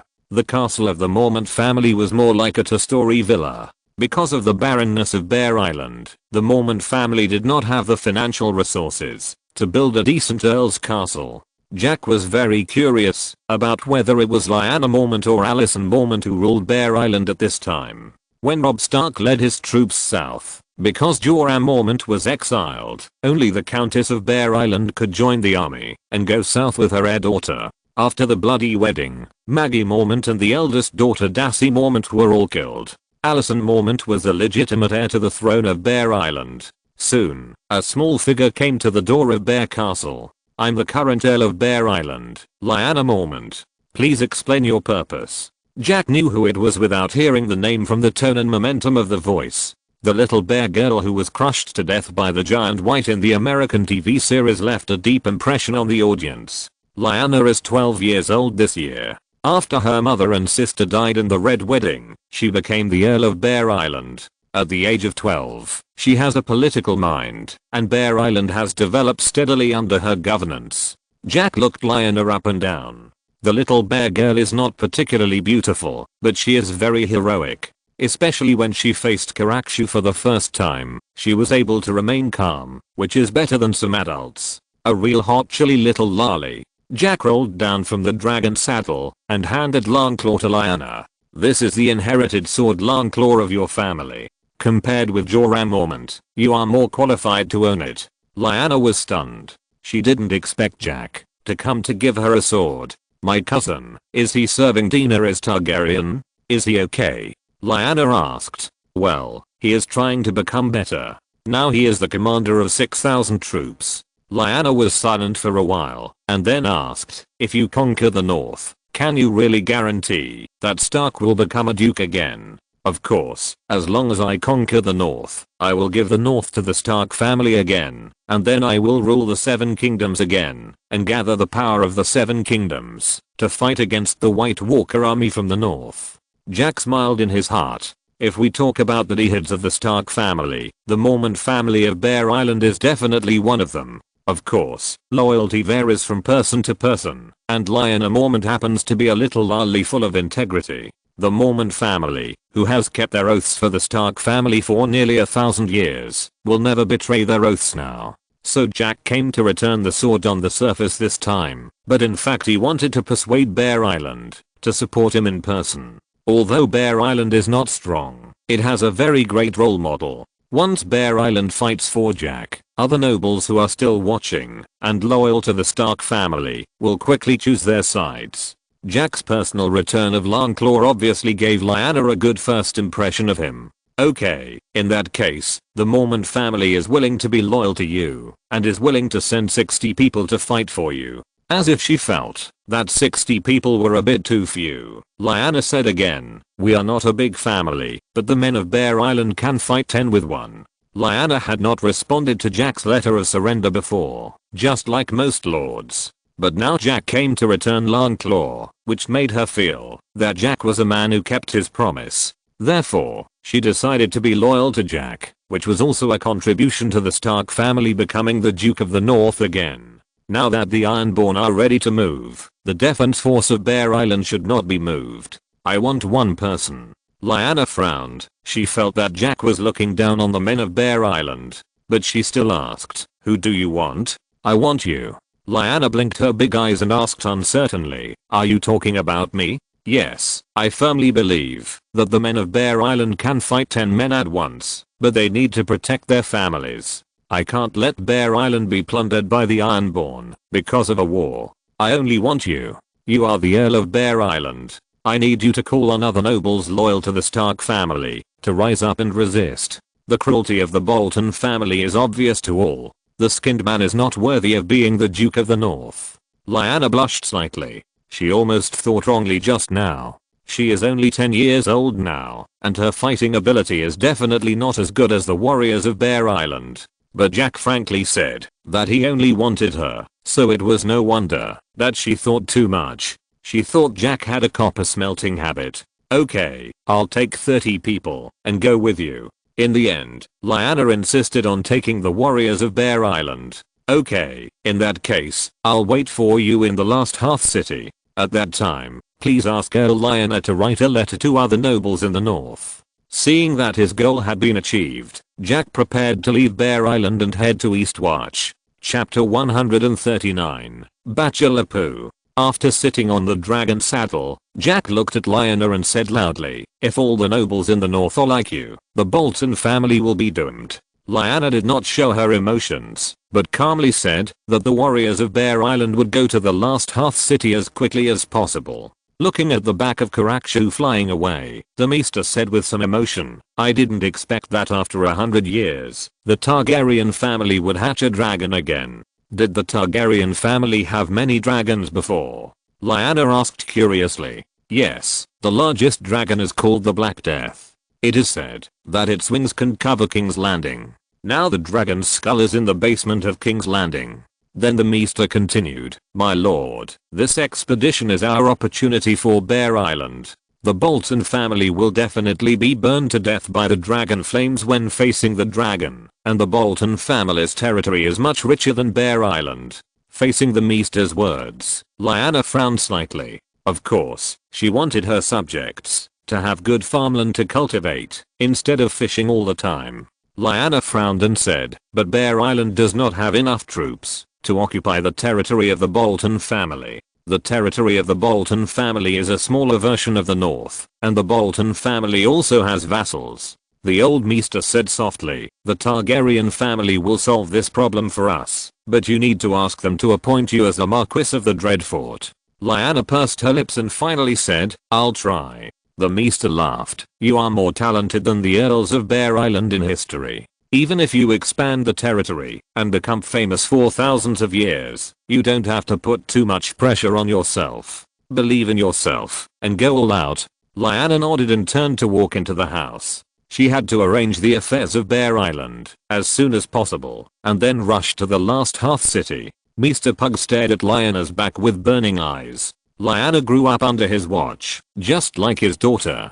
Lyanna has been studious since she was a child, and her political talent is also outstanding. What is commendable is that she keeps her oath and is upright. In Pug's opinion, Lyanna has the talent and bearing to become a Duke of the North. If Lyanna could be persuaded to pledge allegiance to the Targaryen family and obtain the territory of the Bolton family, then the Mormont family might be able to compete for the position of the Guardian of the North. But Pog knew Lyanna's character and could only persuade her step by step. After all, integrity and tolerance alone cannot make a qualified politician and nobleman. Necessary political tactics and ambition are also required. Pog couldn't help but happily catch up with Lyanna's pace. He seemed to see a legendary duchess born under his training. The Wall, Eastwatch. Hecarim led the cavalry to quickly surround Stannis' base camp. There were also hundreds of baggage trains here, and Melisandre and the Onion Knight were also here. Faced with the sudden appearance of Hecarim and Hecarim's posture, the current king's hand, the Onion Knight Davos Seaworth immediately gathered the few guards vigilantly. "You go hide inside first," Davos said to Melisandre. Melisandre frowned and returned to the back of the camp. She had been feeling uneasy since a month ago. Although it was becoming easier and easier to use magic, she could not feel the presence of the Lord of Light. Stannis had not replied for a month, and Melisandre and Davos had a bad feeling in their hearts. The aggressive Hecarim now confirmed their premonition. Davos held a long sword in his hand and asked the aggressive Hecarim, "Sir Hecarim, where is his majesty now? Why did you come back first? The traitor has been killed. I'm now the commander-in-chief of the Dragon Knights. Sir Davos, surrender." Hecarim's words made Davos' face darken. Stannis was in trouble. "Hecarim, you dare to betray his majesty openly. Aren't you afraid of being laughed at for the rest of your life?" Davos angrily scolded Hecarim for being shameless. As a knight, he was so despicable as to betray his king. Haha, Stannis has never been a king. He is just a traitor. Jack Poseidon is the orthodox one. I'm a knight loyal to the orthodox king. I don't know if I will be laughed at for the rest of my life, but when His Majesty the Sea King sits on the Iron Throne, I'm sure that you traitors will be nailed to the pillar of shame for thousands of years. Jack told Hecarim and Tormund about Daenerys' situation without reservation. Instead of being disappointed by the news, everyone became more excited. Because in this way, this war has changed from a war of restoration to a half war of conquest, and it is a war of conquest with orthodox blood. The most obvious feature of a war of conquest is the reshuffle of power. As long as you fight closely with the conqueror, you will have more opportunities than a war of restoration. The Onion Knight is still very loyal to Stannis, but the gap in strength between the two sides is too large. The hundreds of farmers carrying baggage and the heavy knights are not at the same level at all. Soon Davos was captured alive, the remaining farmers surrendered one after another, and Melisandre was also captured. Melisandre was not panicked at all, but frowned, wondering what she was thinking. It seems that your prophecies are not always accurate, Melisandre. Hecarim rode to Melisandre's side. Melisandre did not speak, but still frowned. It is obvious that the savior chosen by the Lord of Light is not Stannis Baratheon. This time Melisandre spoke. Can you tell me the origin of the man you are loyal to? Tell me in detail. Hecarim laughed. You should ask His Majesty in person. His Majesty is the father of real dragons. Melisandre searched for her fingers, with a dazed expression on her face. She was sure that she only saw 3 fire dragons in the language, and there was definitely no 4th one. Is that dragon really red? Melisandre asked again. Hecarim glanced at Melisandre and said impatiently, you will know if you go and see. Hecarim had no good feelings towards Melisandre, and was even a little afraid. He knew that Melisandre had real skills. Hecarim could only describe these wizards as dangerous. In Stannis' army, many people said that Melisandre gave birth to a monster. It was this shadow monster that assassinated Renly Baratheon. Hecarim drove the farmers to reload the baggage onto the wagon and transport it directly to Castle Black. On the way, Jack met Hecarim, who was returning, and fell directly from the sky. Looking at the fluttering wings of Carax, Melisandre directly doubted her faith. The prince in the prophecy was dead, which had already hit her hard, and now even the prophecy about the dragon was wrong. Chapter 140 Giants attack the city. Your Majesty. Hecarim saluted. You are more efficient than I thought. After transporting these supplies to Castle Black, immediately go to Last Hearth. The giants are ready to attack the city. Understood. I will speed up. Yes. At this time, Jack looked at the red-robed woman beside Hecarim. Melisandre? Jack asked curiously. Do you know me? Melisandre was a little surprised. It is said that Stannis had a beautiful red-robed woman by his side, but there was no woman by his side when Stannis was defeated by me. Melisandre is very beautiful, with an oval face, red eyes and copper red hair. At the same time, Melisandre does not need to eat like ordinary people. She has gained her current strength from a long time, so her real age is much older than she looks. Melisandre also believes that if a wizard appears careless when casting a spell, people will be more afraid of him, so she always uses various means to hide the efforts she makes when casting a spell, making herself look more mysterious. She often wears a red robe. Melisandre's robes and pockets contain various powders to manipulate flames to gain different powers, such as predicting the truth or even killing people directly. Melisandre wears a gold necklace with rubies around her neck. When she manipulates magic, the rubies will glow with the magic. Sometimes the spell will burn her. After Daenerys' dragon was hatched, Melisandre's magic power also increased, especially after she could not contact the Lord of Light. Her magic power increased faster, as if some kind of shackles on her body disappeared. Melisandre completely believes in her interpretation of the prophecy. She has always firmly believed that Stannis is the reincarnation of Azor Ahai's prophecy. She told Stannis that he would get the power of the ancient gods who defeated R'hllor's enemies. However, these prophecies were broken, and her faith was broken as well. Jack got off the dragon's back and then came to Melisandre and pinched her hands. Finally, Melisandre couldn't stand it anymore and took a step back, but she threw a wink at Jack. Melisandre is a devout believer of the Lord of Light. In the original book, she even tried to seduce Jon Snow to achieve her goal. Jack rubbed his hands and said meaningfully, I didn't expect you to be so old and still so flexible. It's amazing. Melisandre didn't know why Jack knew her age, but she still smiled and said, no matter how amazing it is, it's not as amazing as a dragon. Your dragon is as beautiful as jade. HMPH. Carax proudly stretched out his wings to make himself look more majestic. Melisandre looked at Carrick's curiously. "Your dragon seems to be different from the dragon I imagined." Melisandre had seen 3 dragons in the prophecy, but none of them was as beautiful or majestic as the dragon in front of her. And Melisandre also noticed a detail, that is, Carrick's had 5 fingers, while the dragon in the language had only 1 finger. Jack smiled modestly. "You flatter me. Dragons are not some magical species. They are just reptiles with wings and legs that can breathe fire." Jack stood up and returned to the dragon's back. "Hecarim, go back and put Melisandre under house arrest. Arrange at least 4 people to guard her. Shoot her to death with arrows if she moves." "Hecarim. Melisandre." Hecarim thought Jack was going to enjoy Melisandre first because of Jack's actions just now. After all, Melisandre is very beautiful and exudes a sense of mystery, which makes men want to conquer her. Jack drove Karaksu to the last Hearth City at a high speed. Plans can never keep up with changes. Half a year ago, he was still planning to watch the show and make war money when Daenerys attacked Westeros. As a result, all plans changed completely after Daenerys became pregnant, especially after Daenerys gave both children the surname of Poseidon. Jack became the busiest worker instead. Jack has reason to suspect that all this is Daenerys' conspiracy. When he was in Meereen, he wanted to use a child to trap Daenerys and then take Daenerys, himself and the 3 dragons into his pocket. But now he always feels that Daenerys has trapped him in turn. On the other side, the Sons of Winter led by Tormund have begun to prepare for the siege. Hotherumber looked at the thousands of troops below on the wall with an ugly face. After receiving the letter from Castle Black, Hotherumber sent a letter for help to Roose Bolton.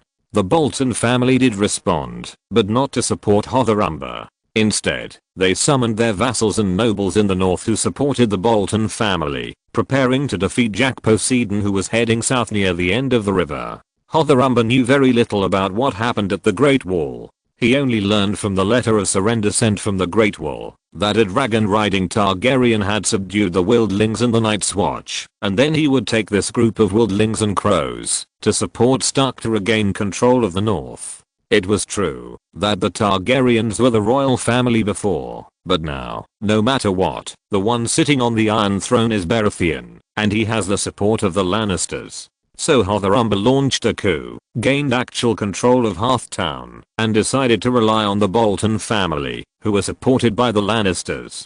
At this time, Hotherumber also realized that the Bolton family was unreliable, so he could only go to the city wall to command the defense of the city. Originally, Hotherumber thought that the wildlings had no siege equipment, and Hearthtown could stop the wildlings' attack. But after seeing the 2 giants in the Linup of the Children of Winter, Hotherumber began to worry again. He didn't expect that the legend of the giants was true. It is said that the Umber family has giant blood.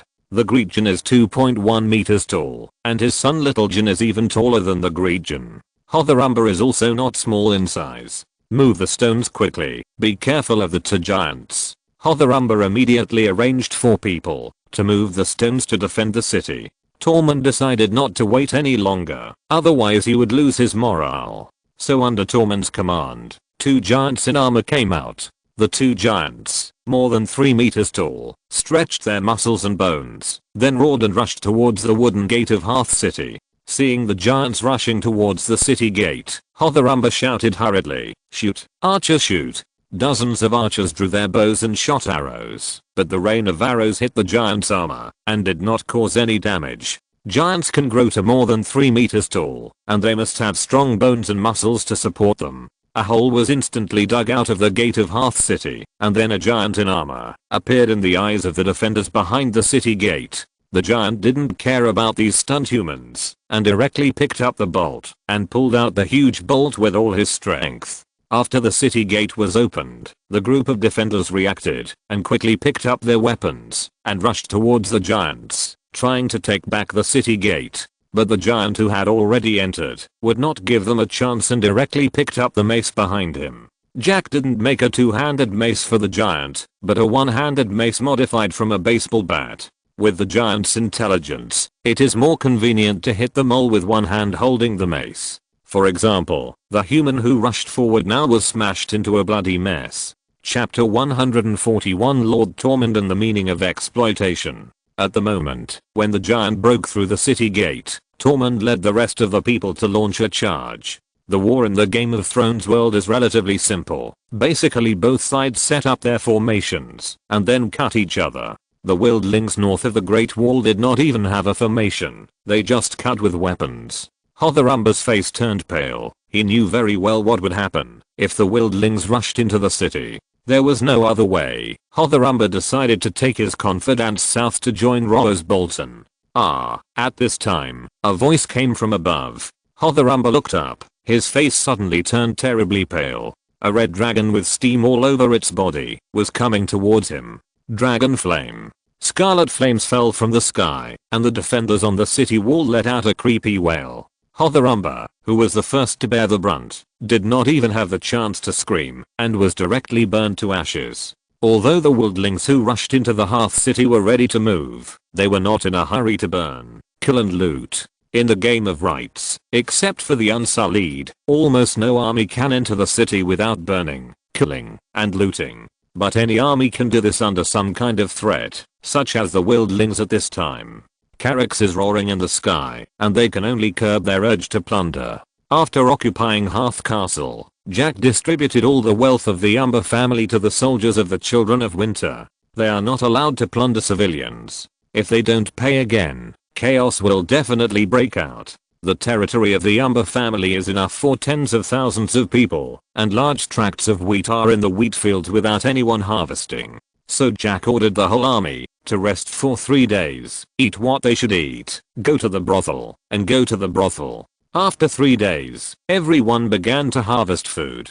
Food is the top priority. Without food, it is extremely easy to cause a mutiny in the army. At that time, even Carracks can't suppress it. So Jack is not in a hurry to go south. With Carracks, it is the Boltons who are anxious. In the hall of Hearth Castle, Jack came in and saw Tormund and several wildling leaders surrounding the fireplace. Although the Children of Winter are composed of the Night's Watch and the wildlings, only the wildlings actually participated in the war, and all the Night's Watch were stationed at Castle Black. The wildlings were obviously very interested in the fireplace in the castle, because the fireplace was much warmer than the fire. "What are you doing?" Jack asked curiously. Tormund said with a little emotion, "No wonder everyone likes to live in a stone house. It is indeed more comfortable than a tent. Do you want it?" Jack asked suddenly. "What?"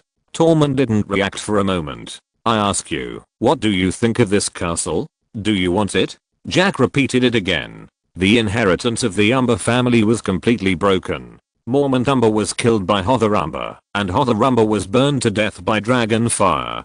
Hotherumber himself had no heirs. The only one who might be alive was Little Jon Umber, but according to Jack's understanding of the plot, Little Jon also failed to escape the doom and was killed by a sword from the Free family. "You want to give this big house to me?" Tormund asked in surprise. "Yes, I can make you the Earl of Hearth City, and this big house will be yours, but you will also have to bear the responsibilities of an earl." Hearing that he would have to bear the responsibilities of an earl, Tormund immediately resisted.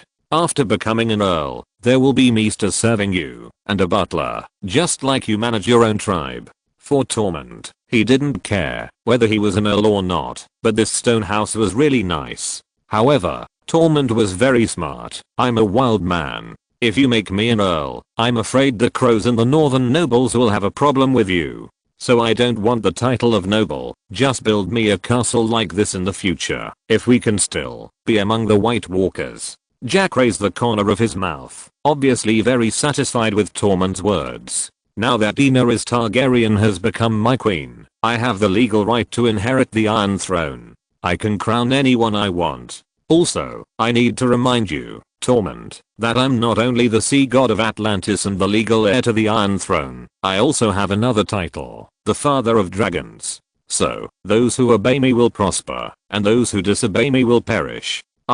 Carracks' roar suddenly resounded through Hearthfoot. Tormund looked out the window and tilted his head to look at Carracks inside the house. He suddenly knelt on one knee. "I know what to say, and I don't understand those rules, but from now on, you are my king." Tormund was originally loyal to Mance Rayder, the king beyond the wall, but now Mance has surrendered to Jack, so now Tormund swears his loyalty to Jack without any psychological burden. As for freedom, it is just self-consolation for those who cannot cross the Great Wall. If they are given a choice, they will not even look at the hard life outside the wall. Who doesn't want to live in a warm and decent house? Soon, the news that Jack appointed Tormund as the Earl of Last Hearth became known to everyone. The wildlings cursed Tormund for giving up his freedom and becoming someone else's lackey.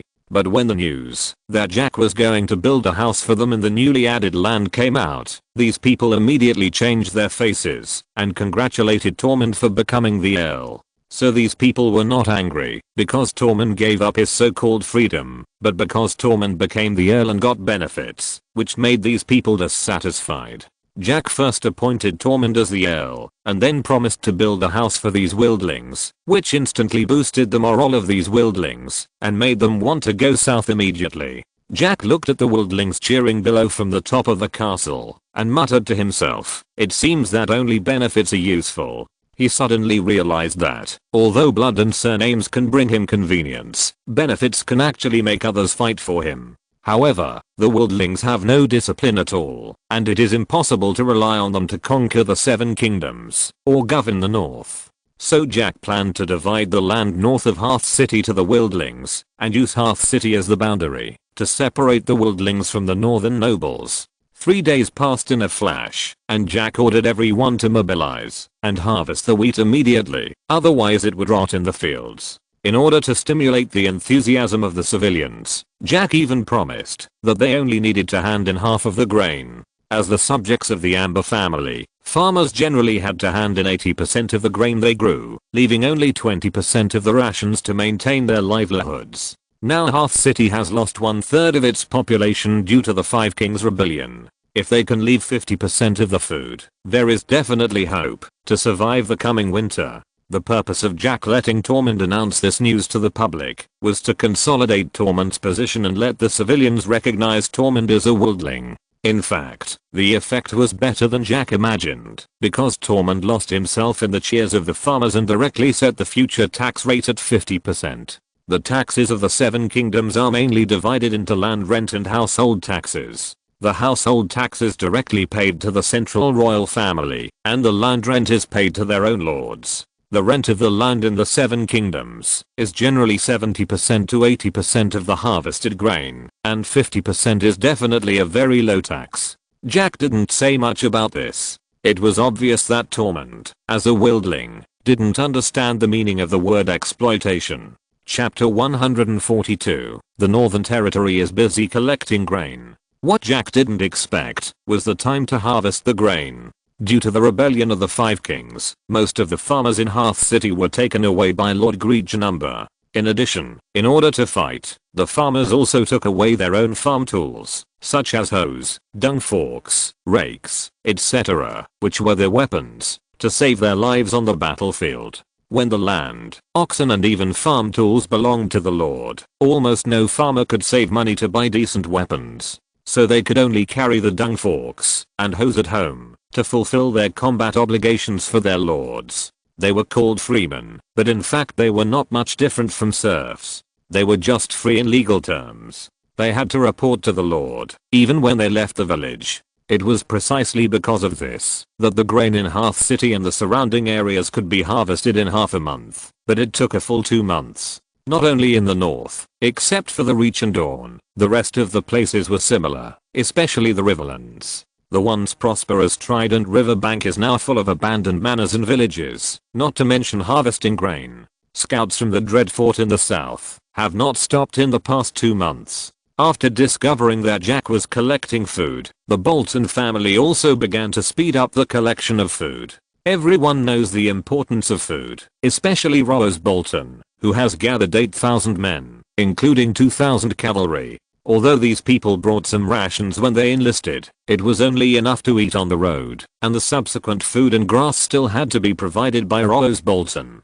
And Rose Bolton found that a red dragon and an eagle had been hovering in the sky during this period. The eagle was a skin changer among the wildlings, the 6-shaped Manverami. Therefore, the movements of the entire Dreadfort were under the control of Jack, and sometimes Jack would ride on Karakshu to harass the Bolton family, to harvest food and grass. At this time, the moat Kalin was still under the control of the Ironborn, and the Iron Throne was temporarily unable to help Rose Bolton, and could only express support. The Iron Throne portrayed Jack and his party as wildlings heading south, and it said that Jack Poseidon was a descendant of Blackfy and had no right to inherit the Iron Throne. But this also indirectly acknowledged the inheritance rights of the Targaryen family, and these words can only deceive the common people. The nobles have already begun to plan their own little thoughts, because it doesn't matter whether Jack Poseidon is Blackfy's illegitimate son. What's important is that Jack Poseidon now has the support of 100,000 wildlings and a 10-meter long dragon.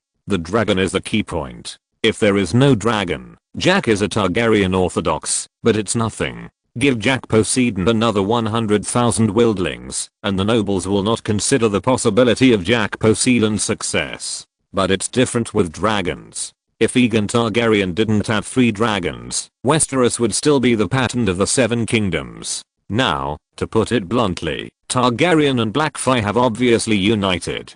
Blackfy married Targaryen, so there is naturally no illegitimate son.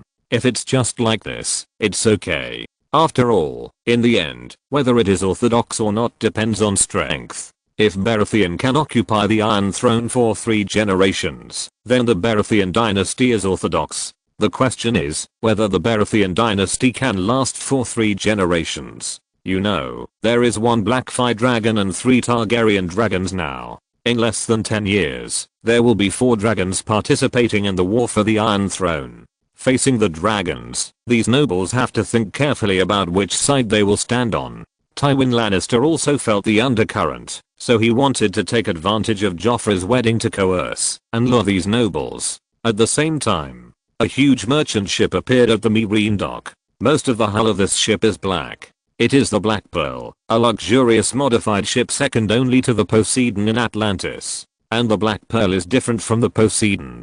The Black Pearl is specially equipped with 50 warships for escort. After the Black Pearl docked, several teams of Unsullied came down. They were here to pick up Daenerys to the Seeking Island. Soon Daenerys came to the dock with 2 children in her arms and surrounded by people. Mando Gru looked worried. "Your Highness, please take care of yourself over there. Don't worry about Meereen. I will do my best to govern Meereen. Of course I believe in you, Prime Minister Gru, but 50% is too much, at most 20%. Otherwise I will be worried about the living conditions of the people in Meereen." Mando Gru's eyelids jumped, and cold sweat suddenly covered his back. Since Jack left Meereen, the part of the people's fat that originally belonged to Jack was taken by Mando. He thought he had done it perfectly. Unexpectedly, everything was under Daenerys' control, and Daenerys didn't expect that Daenerys would not warn herself until now. Daenerys looked at Mando Gru, who was sweating profusely, and smiled and said, "Why are you sweating? Take care of yourself, Prime Minister, otherwise your 7 hot lovers from the Summer Islands will have to find someone else." After saying this, Daenerys turned around and stepped onto the Black Pearl. She finally understood why Jack liked to scare his subordinates. It turned out to be so cool. Dany certainly didn't know that Jack's habit of scaring his subordinates was learned from Ko during the 3 Kingdoms period. Ko had 2 major hobbies in his life, collecting wives and generals, and scaring his son and subordinates. With the departure of the Black Pearl and the 3 dragons passing overhead, Mando Gru wiped the cold sweat from his forehead. TM, this family likes to scare people, right? They are really not good people, bah. Mando Gru slandered in his heart. However, he still had a reluctant expression on his face, and turned back to humbly say to the other officials and nobles, "Everyone, Her Majesty the Queen has left. In the future, the Free Trade Coast will depend on us. We must develop the Free Trade Coast in a down-to-earth manner, and not let Her Majesty the Queen and His Majesty the Seeking down." Humph. The X2 nobles and the military generals led by Barristan snorted coldly and turned around and left. Mando Gru didn't care and returned to the administrative pyramid with the other archons and their officials, talking and laughing. The political system of the Free Trade Coast is now very complex. The 3 major groups of nobles, military commanders, and bureaucrats jointly maintain the operation of the 3 cities. However, as time goes by, the noble system is slowly squeezed out. Or to put it another way, the nobles slowly become a bureaucratic noble group,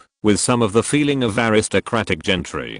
Because they have no power, they are at a disadvantage in the struggle with the archons. On the contrary, the second sons who were separated from their families before are doing well, because those second sons are not only nobles in Yunkai, but also serve as archons of the Yunkai city. It can be said that the management power of the entire Yunkai is in the hands of the archons, and the military commander group has tens of thousands of standing troops. Although the nobles earn more and more money because they have no slaves, the number of people required by the archon system is limited, resulting in the fact that the power of the nobles is not as good as before. If you're listening to this novel on a channel other than Fanfic World, it means they downloaded and uploaded it without effort. We cordially invite you to visit our channel, Mundo Fanfic Novelos. There you'll find the original version of this story and you can explore many other novels of various genres. We're waiting for you to immerse yourself in a world of incredible novels.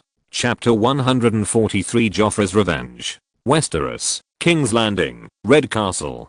King's Landing was very lively at this time, of course. This kind of liveliness was limited to the nobles. The Red Castle was full of guests walking around. Today was Joffrey Baratheon's wedding, and High Court had specially taken out hundreds of thousands of gold dragons for this. The gift-giving session soon arrived, and Mace Tyrell, Duke of Tyrell, presented a golden cup inlaid with gems. I hope you and my daughter Marguerite will drink the wine in the cup together, and be happy, and live a long life. The golden cup is beautiful, Duke. Maybe I should call you father. Mace bowed and saluted. It's my honor, your majesty. Tyrion's gift was a book. Surprisingly, Joffrey did not humiliate Tyrion, but said thank you uncle. However, Tyrion keenly noticed that something was wrong, because he knew very well how much Joffrey hated him. Sure enough, after Duke Tywin Lannister presented a Valyrian steel sword, Joffrey excitedly picked up the Valyrian steel sword and chopped the book Tyrion gave into pieces. This sword was made by melting Eddard Stark's heavy sword and splitting it into two. One was given to Joffrey, and the other was given to Jaime Lannister by Tywin, who then gave it to the beautiful Brienne. The Valyrian steel sword is indeed the sharpest steel sword. Thick books are like tofu in front of the Valyrian steel sword. Such a magic weapon should have a name. The other nobles immediately shouted out the names they thought of, and one of them aroused Joffrey's interest. Widow's Wail, a good name. Every time you swing this sword, it's like chopping off Eddard Stark's head again. Hearing this, Sansa hated Joffrey in her heart, but she could only turn her head away. The other nobles also despised Joffrey's cruelty in their hearts, and couldn't help but think of the dragon family that was rising in the north. Tywin also frowned slightly. He also wanted to take advantage of this wedding to win over other nobles, but Joffrey's behavior would definitely make the nobles feel resentful. Stark is a guardian of the north, and has ruled the north for thousands of years. He is a well-known family, but now he is humiliated by Joffrey. But at this time, Joffrey is the king of the Seven Kingdoms and the master of the Iron Throne, so they can only pretend not to hear it. As the wedding progressed, countless exquisite dishes were served. Tywin and Cersei met Prince Oberyn together. At this time, Oberyn had already learned about his brother's plan with the dragon family, so he was even more sarcastic when talking to Tywin. Soon the highlight came. Joffrey stood up and arrogantly told everyone to shut up, saying that the royal wedding could not always be entertaining, but to examine history. But Joffrey's way of examining history is obviously not something that a normal person can think of. Joffrey found several dwarfs to play the War of the Five Kings and humiliate his uncle Tyrion. Joffrey laughed. The nobles present watched this absurd scene, but many nobles chose to agree with Joffrey. Varys had a blank expression on his face, and even a dwarf accidentally hit his head with a cloth hammer when he passed by. Varys was speechless after being hit, but he could only continue to watch this absurd dwarf performance. Especially Sansa, she watched this scene with a blank expression, watching the dwarfs humiliate her father and brother. When the dwarfs finished their performance, most people chose to applaud, but a few people watched this scene with blank expressions. Olenna was one of them. At this time, she was more determined in her plan. She would never let her granddaughter marry such a cruel and absurd king, even if she was not to be the queen. While clapping, Tywin looked at the expressions and reactions of the crowd and memorized the names of some people in his heart. But what no one expected was that Joffrey suddenly stood up, holding a bag of gold dragons in his hand, and said to the dwarf who played Joffrey, "You performed well. This is the champion's reward, but you are not the champion yet.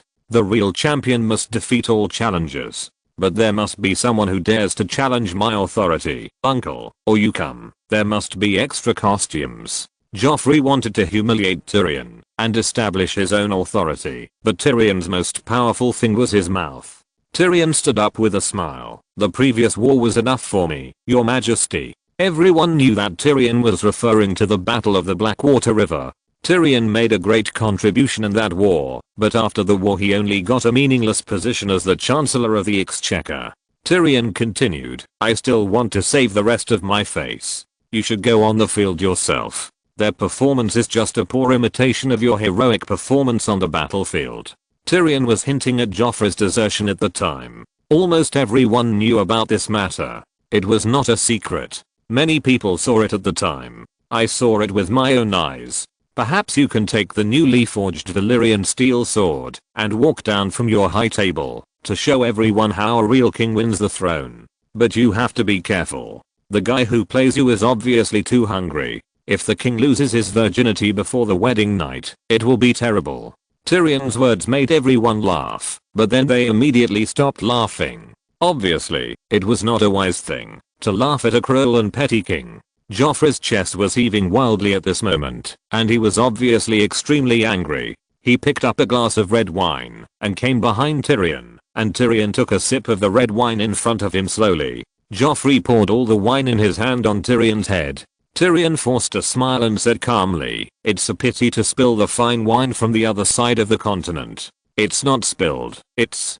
Before Joffrey finished speaking, Margaery said in a tender voice, "Dear, come back to me. It's my father's turn to toast." Seeing this, Joffrey gave up the idea of humiliating Tyrion and turned back to Margaery. "Toasting without a wine waiter is not possible, uncle. You will be my wine waiter, since you dare not go to the competition." Tyrion knew that Joffrey would not let him go so easily. "Such an honor. I really don't deserve it."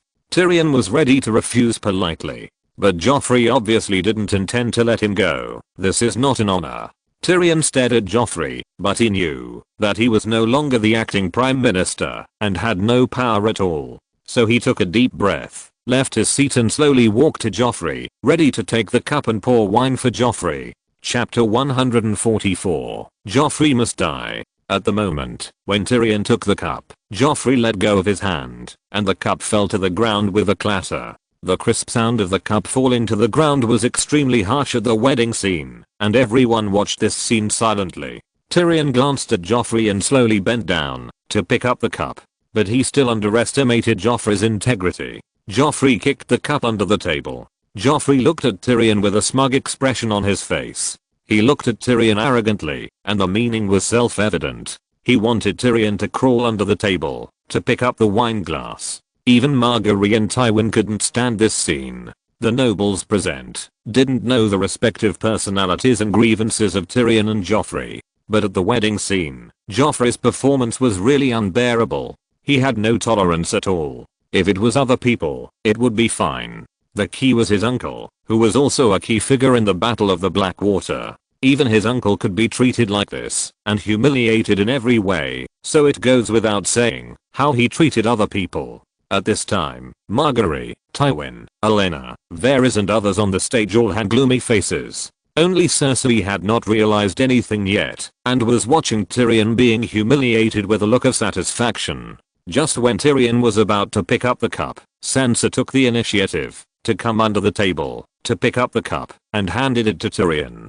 Joffrey's face was not very good. Looking at Tyrion who handed the cup over, he said again, "You are my wine steward. You can't have no wine in the cup." Seeing this, Tyrion could only pick up the wine pot and pour wine for Joffrey. Joffrey did not take the wine glass, but said coldly, "Kneel down." Tyrion looked at Joffrey coldly. Even if it was an ordinary wine steward, the king would not ask the wine steward to kneel down to serve. Tyrion's patience had reached its limit. Seeing that Tyrion looked at him coldly and did not kneel down, Joffrey glanced at the people watching the show next to him, as if he felt that his authority was challenged. Kneel down. Joffrey's voice was a little higher, but Tyrion remained unmoved. This made Joffrey feel a little embarrassed. I said, kneel down. Tyrion stared at Joffrey, and if he had the guts, Joffrey would kill him. Look, the cake pie is here. Margaery instantly found an opportunity to divert everyone's attention. Joffrey let Tyrion go, drew out his widow's wail, and split the cake pie with a sword, and several pigeons flew out of the middle. This scene relieved Joffrey's anger just now, and the servants cut the cake and sent it up. Margaery personally picked up the cake pie to feed Joffrey, and Joffrey accepted Margaery's feeding with a look of enjoyment. Obviously, he was very satisfied with Margaery, his wife. Suddenly remembered something. Uncle? Joffrey turned around and caught Tyrion and Sansa, who were about to leave. Many people left the scene, such as Renly's lover Loras Tyrell, who left angrily when the dwarfs performed the War of the Five Kings. You are my wine waiter. Where are you going? Your Majesty, I want to change my clothes. Tyrion smiled. No, no, no, you're fine in that outfit. Come and help me pour the wine. Tyrion couldn't get away, so he had to come over to pour wine for Joffrey. Hurry up, the pie is too dry. Tyrion picked up the wine glass in front of Olenna and handed it to Joffrey. Joffrey took a sip of wine under Olenna's smiling gaze. Joffrey said to Tyrion, you are not allowed to go anywhere. You are my wine waiter. Cough cough. You. Cough cough. Cough cough cough. Joffrey suddenly felt a little itchy in his throat. Joffrey's cough made Tyrion frown slightly and asked with some concern, Your Majesty? No, I'm fine. Joffrey quickly took another sip of wine to suppress the itchiness in his throat. But this sip of wine was poisoned, and Joffrey suddenly felt suffocated, and he couldn't breathe. Margaery also saw that something was wrong and immediately shouted, he's choking. You bunch of idiots, your king is choking, help him. Olenna also hurriedly called for help from the servants, but she was sighing in her heart that the poison took effect so quickly. Joffrey was already suffocated at this time, and his 7 orifices were stabbing, and he fell to the ground all of a sudden. The boundless darkness enveloped Joffrey. In the arms of his mother Cersei, he used up his last strength to point at Tyrion, who picked up the wine glass in a daze. Seeing her most beloved son dying in her arms with a purple face and bleeding from all 7 orifices, Cersei screamed in collapse and asked the guards to grab the dazed Tyrion. The entire wedding scene fell into chaos. Although the nobles attending the wedding were not interested in Joffrey, it was no small matter that the king was poisoned to death at his own wedding. Tywin also looked at the dead Joffrey with an unbelievable look on his face. Now, let alone winning over other nobles, he was lucky to be able to maintain the authority of the Iron Throne. Thinking of this, Tywin looked at Olenna, who was also anxious and flustered, and a gleam of light flashed in his eyes. Soon the death knell rang again in King's Landing. This was the 3rd time the death knell rang in King's Landing. The first time was the sudden death of Prime Minister Jon Arryn. The second time was the death of the former King Robert Baratheon, who died of a wild boar. The third time was the current King Joffrey Baratheon, but now he is also the former king. It seems that there is some kind of curse. Rumors are everywhere in King's Landing. People say that the Baratheon family is a usurper and is not recognized by the Iron Throne. Tywin directly sent out troops to suppress it, and anyone who dared to believe or spread rumors was executed. At this time, I don't know who was spreading the news that the Targaryen bloodline returned to Westeros with dragons. Although the entire King's Landing has stabilized on the surface under the suppression of the Lannister army, undercurrents began to surge in the depths. At the same time, Tyrion Lannister was arrested and thrown into the Black Cell, and Sansa Stark was missing. Tywin directly offered a reward of 100 gold dragons to Sansa Stark. But at this time, Sansa Stark had been taken by Petty Baelish and boarded the ship to the Vale. On the ship, Sansa Stark saw Petty Baelish's ambition for the first time. She felt that Petty Baelish wanted the Iron Chair, and the news of Targaryen's return was naturally spread by Petty Baelish. Chaos is the ladder. The living force of the Lion Lannister family is still there, and he wants to find an opportunity to provoke a war between the Lannister family and the Targaryen family. The Lion family and the Dragon family will definitely go to war again, and it would be best to kill all the dragons of the Targaryen family. When all the troops of the families are exhausted, it will be his chance to seek the Iron Throne. The Vale has the Bloody Gate natural barrier. When he controls the Vale, he can keep the status of a Duke of the Vale, no matter what he does. He was already looking forward to the war between the Dragon family, the Lion family, and the Rose family. Maybe they could even drag Dawn into the war. The scale of this war would definitely not be lower than the War of the Five Kings. Chapter 145. You don't think I'll really let you marry that little bastard, do you? After Joffrey's death, the funeral was not completed, and the new King Tommen Baratheon was helped to the throne by Tywin. Compared with his brother Joffrey Baratheon's cruelty, Tommen Baratheon's weak character is obviously more popular with everyone. So only one person was sad about Joffrey's death, and that was Cersei Lannister, Joffrey's mother. Even Joffrey's real father, Jaime Lannister, was not very sad, because Joffrey's character really made Jaime dislike him. Jaime even forced his sister Cersei to make a child next to Joffrey's spirit. Among the 3 children, Jaime's favorite is the youngest Myrcella Baratheon.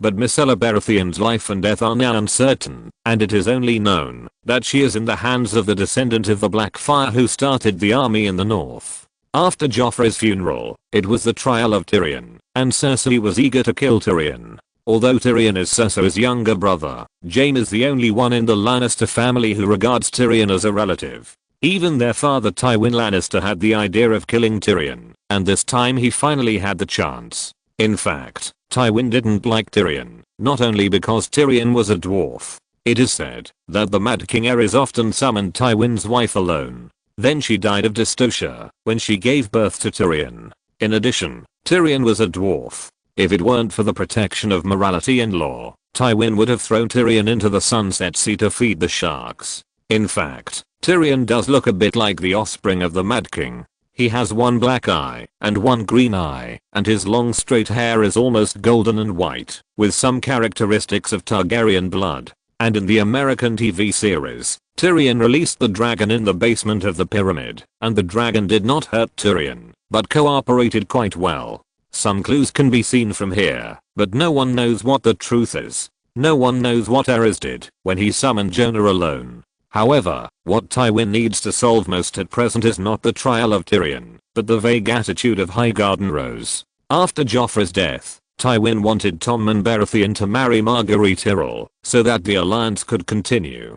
But Olenna's reply to him was that Marguerite loved Joffrey deeply and had not yet come to terms with it, so she decided to return to Highgarden to recuperate. This gave Tywin a very bad feeling, but fortunately Loras Tyrell was still in King's Landing, preparing to marry Cersei Lannister, but he had to wait until Tyrion's trial was over. Rose Avenue, Bitterbridge Town.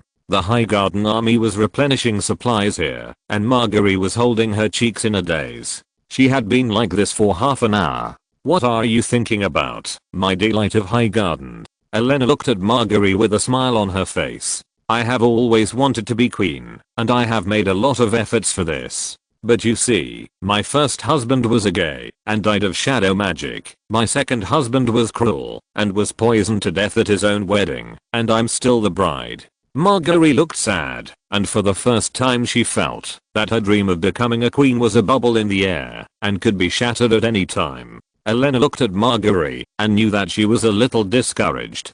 Her granddaughter had been a favored girl since she was a child. She was called the Rose of Highgarden, the Light of Highgarden, and the most beautiful rose. From childhood to adulthood, Marguerite had hardly suffered any setbacks. However, Olenna believed that Marguerite would not be discouraged by this, but would learn more from the setbacks. Why, the Rose of Highgarden has given up on herself. Olenna continued, your eldest brother Willis, he loves to study, is well educated, gentle, and polite, and is also famous for raising the best falcons, hounds, and horses in the 7 kingdoms. But one of his legs was lame in the duel with a Baron. Although he is still the heir to Highgarden, he cannot be the spokesperson for Highgarden. As for Loras, his skill of swallowing swords is almost known to everyone, let alone Loras. But you, Marguerite, your charm is famous in the 7 kingdoms. You are young, beautiful, and wise. You can become one of the pillars of the Tyrell family.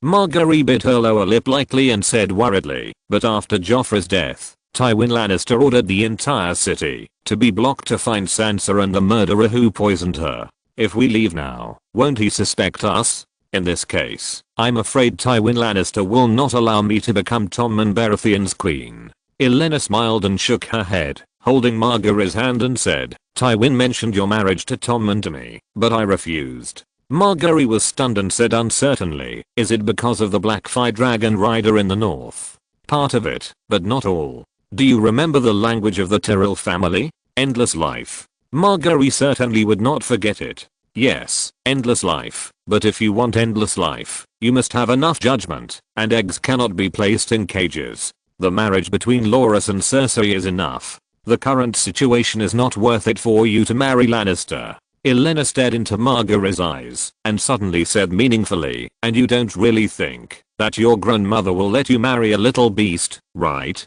Margaery slightly widened her brown eyes, and combined with what her grandmother said before the marriage, she suddenly understood something. Olenna patted Margaery's hand, indicating that Margaery should not be discouraged. There will always be opportunities, but the premise is to choose opportunities on the right path. If the Lannisters cannot eliminate the Blackfire and Targaryen of the North before the dragons grow up, no matter how many armies they have, it will be useless to face 4 adult dragons. In the Battle of the Field of Fury during the Conquest War, King Men Ninth Gardner and all his sons were burned to death by dragon flames, and the Gardner family was destroyed.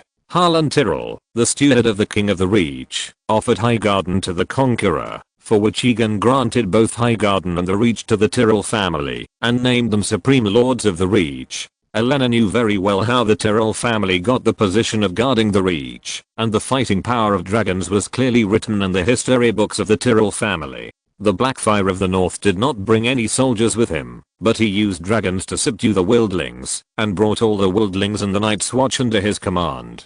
Perhaps it will not be long before the Bolton family of the North will all die in the field of dragon flames like the Gardner family did back then. It is precisely because of these concerns that Olenna gave up the idea of standing with the Lannister family too early and just let Loras marry Cersei. In this way, no matter whether the dragon family wins or the lion family wins in the future, their Rose family can protect themselves. Chapter 146 Go back and pray to Poseidon to teach you a lesson.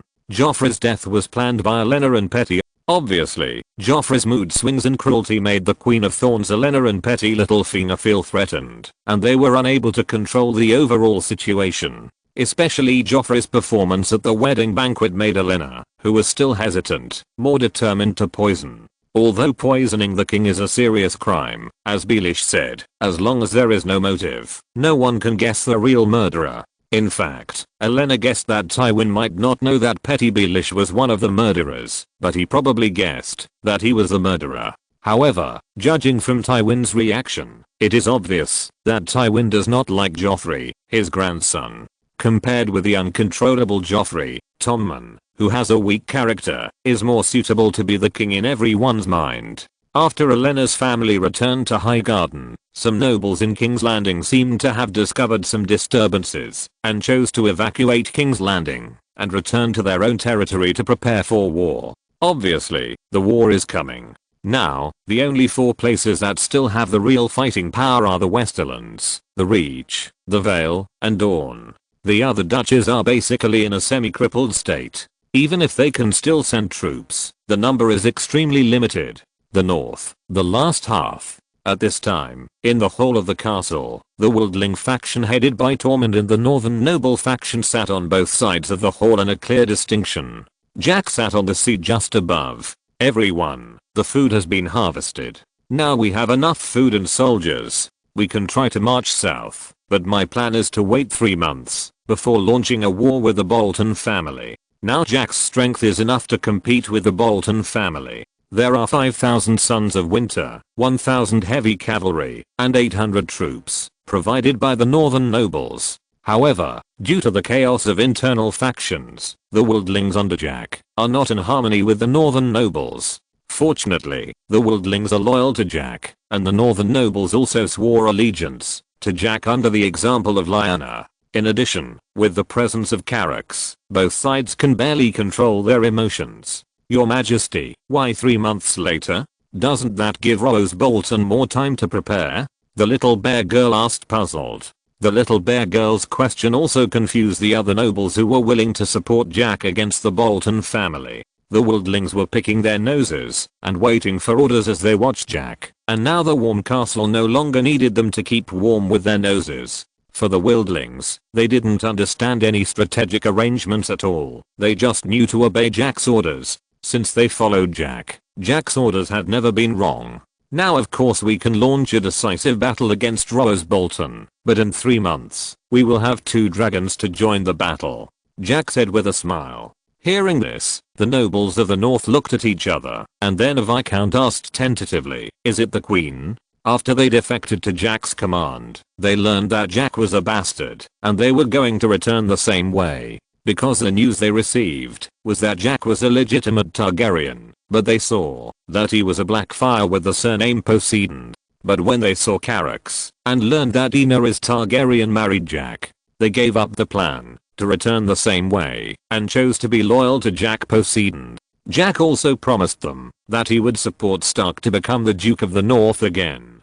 They didn't care about the Atlantis Empire that Jack was going to establish in Westeros, because it was just to rename the 7 kingdoms to the Atlantis Empire, which was essentially no different. At the same time, they were still skeptical about Jack's words. At this time, the news that the free trade coast on the other side of the Narrow Sea had been incorporated into Atlantis had not yet been received, and the only evidence Jack had to prove his words was a dragon. So they were very concerned about the meaning of Jack's words, and wanted to confirm whether the person who came was the Queen Daenerys Targaryen mentioned by Jack.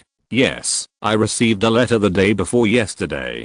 Daenerys will ride the reincarnation of Balerion, the new Black Death, Drogon, back to Westeros. Everyone showed joy on their faces. If Daenerys Targaryen joined, plus a black dragon joined, let alone regaining the north, even regaining the Iron Throne would not be impossible. 2.5 months later, Seeking Island. The huge black pearl slowly approached Pier 1 of Seeking Island. Daenerys stood at the bow, looking shocked. What is this? Daenerys asked her child's nanny. Ashley smiled and said, Queen, that is the pier of Seeking Island, built with cement. The entire Seeking City is basically a cement building. The pier made of cement is hundreds of meters wide and looks very flat. The entire pier is full of ships coming and going. Since Seeking Island prohibits outsiders from approaching, the ships on the pier are all from the giant wave chamber of commerce. Seeing the arrival of the Black Pearl, many dock workers put down their work and gathered to watch. They knew that the person on the Black Pearl was the future queen, and there was news reported in the newspaper. To be honest, they originally thought that the position of queen belonged to Vitril, but they didn't expect that the Dragon Queen who had liberated them before would get there first. After the Black Pearl stopped, Daenerys walked off the ship holding the 2 children. The dock workers couldn't help but sigh that after so long, Queen Daenerys was still so beautiful. Many workers tilted their heads to see the appearance of the prince and princess, and at this moment, a roar was heard. Everyone looked up and then quickly scattered. Drogon, who was 6 meters long, fell from the sky, and Rhaegal and Viserion, who were only half the size of Drogon. Rhaegal and Viserion roared and drove the crowd around. Fuck, you are not big, but you have a big temper. When I come back, I will go to the temple of Poseidon to pray to Poseidon to teach you two a lesson. Just wait. Let's go, let's go. Many workers dispersed, and then a carriage came galloping, and an old man and a young man got off from it. Hello, Your Majesty, I'm Newgate, the former Prime Minister, and this is Acidoth, the current Prime Minister. Hello, I'm Daenerys. Is this Your Majesty's child? Newgate's eyes flashed. That's right, except for his children, whose children can breathe in water. Daenerys laughed. What, really? These 2 little guys can also breathe in water? Daenerys handed Alexander to Newgate. Yes, the 2 little guys can not only breathe in water, but also are not afraid of fire. Not afraid of fire? Acidoth asked in surprise. He knew that Jack could breathe in water, but what the hell was this not afraid of fire? Chapter 147, Heir Appointment. Newgate was like a kind old grandfather, constantly teasing Alexander. Little Alexander laughed out loud at Newgate's teasing, and then grabbed Newgate's white beard. "Oh, my white beard, little ancestor, please don't pull my beard off." Then Newgate took Danny to the palace of Poseidon. Along the way, Danny kept looking around, and the architectural style on the Poseidon island made her dazzled. Following the avenue of the galaxy, the carriage drove smoothly on the cement road, with various shops on both sides. The houses were also square white houses, more than 10 meters high, and looked better than stone houses. There was a ferry every few meters on the galaxy, and green wheat fields could be seen everywhere on both sides of the road. Dina is asked to sit off curiously, "How many people are there on Seeking Island?" "There are currently 40,000 people. The Seychelles Islands can probably support millions of people. But since the 3 cities of Myrene were incorporated into Atlantis, Seeking Island no longer actively absorbs outside population. However, Seeking Island will probably be open in 5 years, and then outsiders can also move to Seeking Island, as long as they buy a house." Asadov briefly talked about the situation on Seeking Island. Dina is only understood half of it, and many of Jack's policies made her confused. As if he saw Dina's thoughts, Asadov smiled and said, "Sometimes we don't understand your majesty's ideas, but we rarely make mistakes. Even if we make mistakes, we can remedy them in time. Your majesty said that practice is the only way out. In any case, we must proceed from reality, based on the national strength and development of the empire." Dina is nodded. Jack always came up with some strange words that she had never heard of before. "By the way, Queen, we have withdrawn the Unsullied of Astapa, and are preparing to send them to Westeros. Are you going with the fleet?" Asadolf had received the news long ago that, after sending the children to the Seeking Island, Danny was going to Westeros. So Asadolf asked Dina if she would go with the fleet. Asadolf arranged 5,000 Unsullied and 50 officials to Westeros for support according to Jack's request.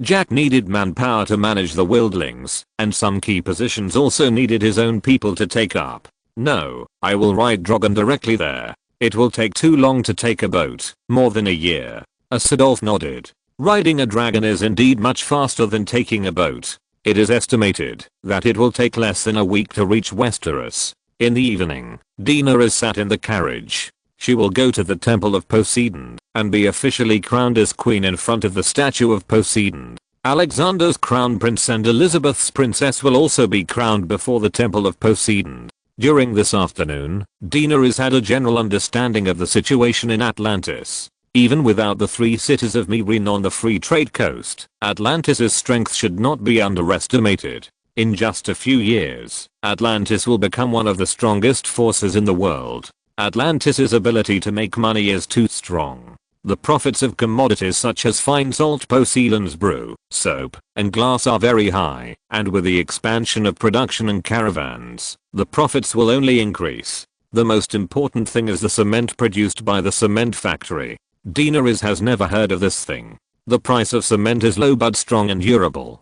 Danny also visited the community where it was built. The comfort level is comparable to that of a stone castle, which is much better than the wooden houses where normal civilians live. Before she had seen the real thing, even if someone told her that there was such a material, she would not believe it. After arriving at the Temple of Poseidon, Danny stared at the huge trapezoidal altar in amazement. The renovated altar has 99 steps, and a small platform is set up every 33 steps. The Temple of Poseidon is at the top. In the words of the Atlanteans, if you don't even want to climb the 99 steps, how dare you say you are a devout believer? At this time, the altar was already crowded with people. Under the gaze of everyone, Dina stepped onto the steps step by step, while holding the 2 children. In the end, Dina came to the end panting. Fortunately, Dina had a good physique, otherwise she really couldn't climb up. Newgate solemnly recited the canonization words that had been prepared in front of the sea god, and then took Alexander and Elizabeth. The 2 little guys were stripped naked by the maids of the sea god's temple, and then the 2 little dolls were placed in a basin. Since there are stairs on all 4 sides of the altar, except for the stairs in the east where the sun rises, which are usually not open, the stairs on the other 3 sides are open. Many people look at the high platform in the center from the stairs in the 3 directions of the west, north, and south. However, the canonization place can be seen clearly even at the bottom. Although the altar looks huge, it only has 99 steps. Under the watchful eyes of the crowd, Newgate personally lit the brazier. In the shocked eyes of the crowd, the two children played in the fire. When the flames burned out, the two children had turned into black leaf monkeys. Newgate picked up the two dolls again and placed them in the seawater pool at the foot of the Poseidon sculpture. The two children and the water slowly stood up with the buoyancy of the seawater and looked up at the Poseidon sculpture above the water with curiosity. Alexander was even more curious to pinch the toes of the Poseidon sculpture. Two maids walked into the pool, and the water surface reached the position of the maids' chests. They each picked up a child and looked at the two dolls with burning eyes. They were obviously in the seawater, but they did not look suffocated or choked by water. It seems that His Majesty is usually like this in the water. The Poseidon maid holding Alexander thought secretly. But then Alexander made a move that made her laugh and cry. Alexander kept exploring between her giant pandas, as if he wanted to have a meal on the spot. The maid of Poseidon wanted to laugh, but in such a solemn occasion, she let Alexander move around and then washed the ashes off his body. Although everyone did not see clearly what happened in the pool at the foot of the Poseidon statue, they knew how deep the pool was and that a child would definitely drown if thrown directly into it. But when the maid of Poseidon waited for 10 minutes before picking up the two children were still alive and kicking. Seeing this magical scene, everyone couldn't help but kneel down. Daenerys looked at this scene and realized that Alexander and Elizabeth's positions were stable. It was also from this time that the heirs selected by the Atlantis royal family added two more conditions: not afraid of fire and breathing underwater. After the enthronement ceremony, Daenerys returned to the Poseidon palace and handed the two babies to Ashley. Daenerys' milk was not enough to feed the two little guys at the same time. In addition, the royal family had the habit of finding a wet nurse, so she had been giving Alexander and Elizabeth to Ashley to feed for the past few months. Ashley's milk was very sufficient, and there was even a lot left. That's why Ashley became Alexander and Elizabeth's wet nurse. At this time, Ashley fed 3 children alone, not only Alexander and Elizabeth, but also her own daughter, Charlotte, who had a small bell tied to her wrist. If it weren't for the maids, she really couldn't take care of them all by herself. Chapter 148. Let me say something unpleasant. The next day, Daenerys entered the dragon spirit state and called back Drogon. Then she told Newgate and others that they could lock up Regal and Viserion first. Because Alexander and Elizabeth sometimes accidentally enter the dragon spirit state and control the consciousness of the two dragons. This surprised Newgate and others, that someone could control the consciousness of a dragon. But they also understood that Daenerys was the unburnt, the blood of the Valyrian dragon king from 5,000 years ago, so it was not impossible for her to control a dragon. But as Sadov asked worriedly, if the dragon is tied up, will it delay its growth? Daenerys shook her head and said, no, the growth of the dragon will not be stagnant because of the shackles. I have locked up Drogon and others before, and it didn't have any effect. So it doesn't matter if you lock them up first. When the two children are older, let Regal and Viserion out. Understood. I will decide according to the situation. If it doesn't work, I will ask the sea god to help and lock up Regal and Viserion. Newgate can contact Poseidon through sacrifice, and now Poseidon has become a false god. As long as the power of faith is enough, the godhood of the god of the sea and thunder can be condensed at any time and become a real god. Then Daenerys rode Drogon to the north of Westeros. On the way to the north, Daenerys also passed by Volantis. At this time, Volantis had been destroyed by Poseidon for the most part, and large areas of ruins entered Daenerys' eyes. After Volantis was mostly destroyed, the so-called anti-dragon alliance suddenly became honest, because they found that the sea god mentioned by Atlantis was real. When Poseidon landed in Volantis, the Volantines tried all kinds of bows and arrows. Even ship crossbows were used, but they couldn't break the defense at all. In the end, they could only watch the city being sprayed into ruins by atomic breath. This was a fatal blow to Volantis. During the period of city reconstruction, Volantis' already declining trade and economic level would be directly returned to 30 years ago. It was also because of this that Bravos, another overlord city-state that opposed slavery, quickly seized the trade market that belonged to Volantis. If it weren't for the fear of being besieged by other free trade city-states, Bravos would have wanted to take this opportunity to send troops to completely destroy Atlantis. Daenerys wandered around the sky above Atlantis, thinking in her heart that it was a pity. If Atlantis had enough manpower, it could directly occupy Atlantis. To be honest, it is much more difficult to conquer Essos than to conquer Westeros. The lands of Westeros are all connected, while the major city-states of Essos have their own political structures, and the city-states cannot be connected together, so the cost of governance is very high. Within a week, Daenerys arrived in the north, but she didn't know where the last Hearth City was, so she could only keep looking for it. After asking through several small villages, Daenerys flew north again according to the news of the villagers. In the sky, Daenerys kept searching for castles that met the characteristics of the last Hearth City and the cold wind. Fortunately, the surface temperature of the dragon is relatively high, otherwise Dany would have a cold palace. Drogon was emitting hot steam, and at first glance it looked like a flying dragon-shaped cloud, dragging a long steam cloud tail. Just when Dany's mind was a little empty, Drogon suddenly became anxious. Dany didn't dare to continue to be in a daze, and directly entered the dragon spirit state. Dany, who entered the dragon spirit state, instantly understood the reason for Drogon's anxiety. There was something on his head. At the moment, when Dany looked up, a huge red dragon suddenly attacked. Daenerys subconsciously controlled Drogon to dodge, and narrowly avoided the red dragon that pounced on her. Then Daenerys reacted, her face turned red, and she didn't know whether she was angry or cold. At this time, Daenerys also saw Jack on Karaku's back, but what attracted Dany's attention at the moment was Karaku under Jack's crotch. Karaku was nearly 11 meters long at this time, with scarlet scales all over his body, which was completely different from the dragon scales that were like small red dots before. The most important thing was that Daenerys discovered that Karaku's forelimbs were different. Karaku didn't know when he had 5 bony fingers. Daenerys was sure that Karaku before was definitely the same as Drogon with only 1 bony finger. It was obvious that Karaku had undergone some kind of qualitative change. He was obviously the same age as Drogon, but now his size was almost twice as big as Drogon. Ang, Karaku roared, and then the dragon flew out first. Drogon also roared, and followed the figure of Karaku. But it was obvious that Drogon could not catch up with Karaku. Every time after pulling away for a distance, Karaku would slow down and wait for Drogon. Soon Karaku brought Drogon to the last hearth.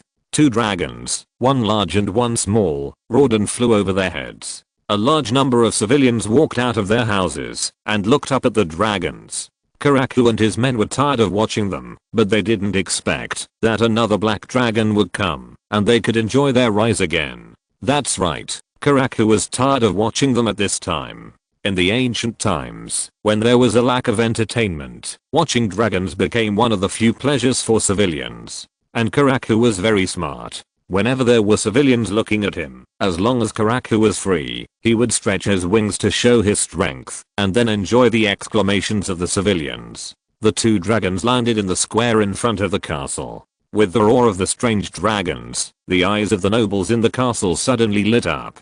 Daenerys had just gotten off the dragon's back, and before she had time to ask Jack, a large group of people rushed out. Dany was startled by the group of people who suddenly rushed out and turned her head to look at Jack. Everyone calm down. This is the last bloodline of the Targaryen family. I'm not the last one now. There are 3. And by the way, your son and daughter are not afraid of fire and the deep sea. The conversation between the 2 instantly attracted everyone's attention. Your Majesty, do you have children? A baron couldn't help but ask. Yes, we also have a daughter. Very cute. Daenerys replied. Whenever talking about her children, Daenerys can't help but be proud and happy. The 11 little nobles who supported Jack looked at each other in surprise, and they were obviously very surprised by this result. It's different to have a son. With a son, there is an heir, which means too much. To put it bluntly, if Jack is suddenly killed one day, they can also support Jack's heir, and they won't disperse. Chapter 149, The Poseidon Under Attack. Jack put his arm around Daenerys' waist, and the 2 of them came to the castle hall surrounded by the crowd. Jack sat in the main seat, and Daenerys sat on Jack's right. just as everyone in the house was getting to know each other and discussing the next plan, some farmers gathered outside the field. They all came to see Drogon. In their eyes, although Drogon was small, his sturdy body was obviously more ornamental than the thin dog of Carax. Carax thought that these civilians were here to see him, so he stood up directly and spread his wings to show his strength. But the farmers had seen Carax's action for a long time, and they were more concerned about Drogon. Although Carax's performance did not attract the attention of the farmers, Drogon watched intently. Young dragons have no gender distinction at birth, but they will change their gender between the ages of 5 and 10. Young dragons can choose to be hermaphroditic or hermaphroditic. In addition, there is another situation, that is, if you are affected by the dragon spirit state, before you choose your gender, you will also be affected by the gender of the owner. For example, after entering the dragon spirit state with Jack for the first time, Karakshu began to change his gender. In just a few days, he became a male dragon who loved to show off his powerful body. And Drogon was obviously also affected by the dragon dream. After Daenerys entered her consciousness, her gender began to change to female. At the same time, Rhaegal and Viserion also began to change their genders, but because Alexander and Elizabeth were too young to have a sense of gender, Rhaegal and Viserion began to change to hermaphrodites. The dragons in the Dance with the Dragons all chose their genders. So far, Daenerys is the only dragon spirit of the Targaryen family. Drogon stared at Karakshu, who kept showing off his power with fiery eyes, but the civilians around him obviously interfered with Drogon's interest. Hiss, Drogon ordered the civilians. Many civilians' faces changed drastically, and they immediately scattered and fled. Although they wanted to see Drogon for a while longer, their lives were more important. Seeing everyone leave, Karakshu lost interest, slowly folded his wings, and then lay lazily on the ground. Seeing this, Drogon approached Karakshu cautiously, and then gently touched Karakshu, who was a circle larger than him, with his head. Karakshu looked up at the little female dragon curiously. He still remembered that when he first met this little female dragon, he had a fight with her. Now that they met again, the size difference between the two sides has become so big. The most important thing is that Drogon is still so stupid, but Karakshu is much smarter. Seeing that Karakshu did not refuse her touch, Drogon became bolder and began to touch Karakshu's head. Karakshu gently licked the little girl with black scales. Karakshu's initiative made Drogon more daring, and he went directly under Karakshu's wings. Although the dragon is powerful and its IQ is not too low, it is still in the ranks of beasts. To put it bluntly, it is a kind of powerful reptile with 2 legs and wings that can breathe fire. So the same sex often fights together, and females are still attracted to powerful males. Obviously, when Karakshu showed his strength in front of the farmer just now, he attracted Drogon, the black dragon who had just become a little girl. At this time, Jack and Daenerys in the house had not discovered this situation. At this time, they were discussing when to start a war. At the same time, in the Bay of Seals, on the deck of the drifting Poseidon, Myrcella looked at the scenery in the distance boredly. It was really boring here. But after a while, Myrcella suddenly frowned, and 3 ships came over in the distance. Myrcella's eyes turned, and she felt that her chance to slip away had come. She looked at Jay and others who were training in the distance, and she was ready to find an opportunity to ask for help.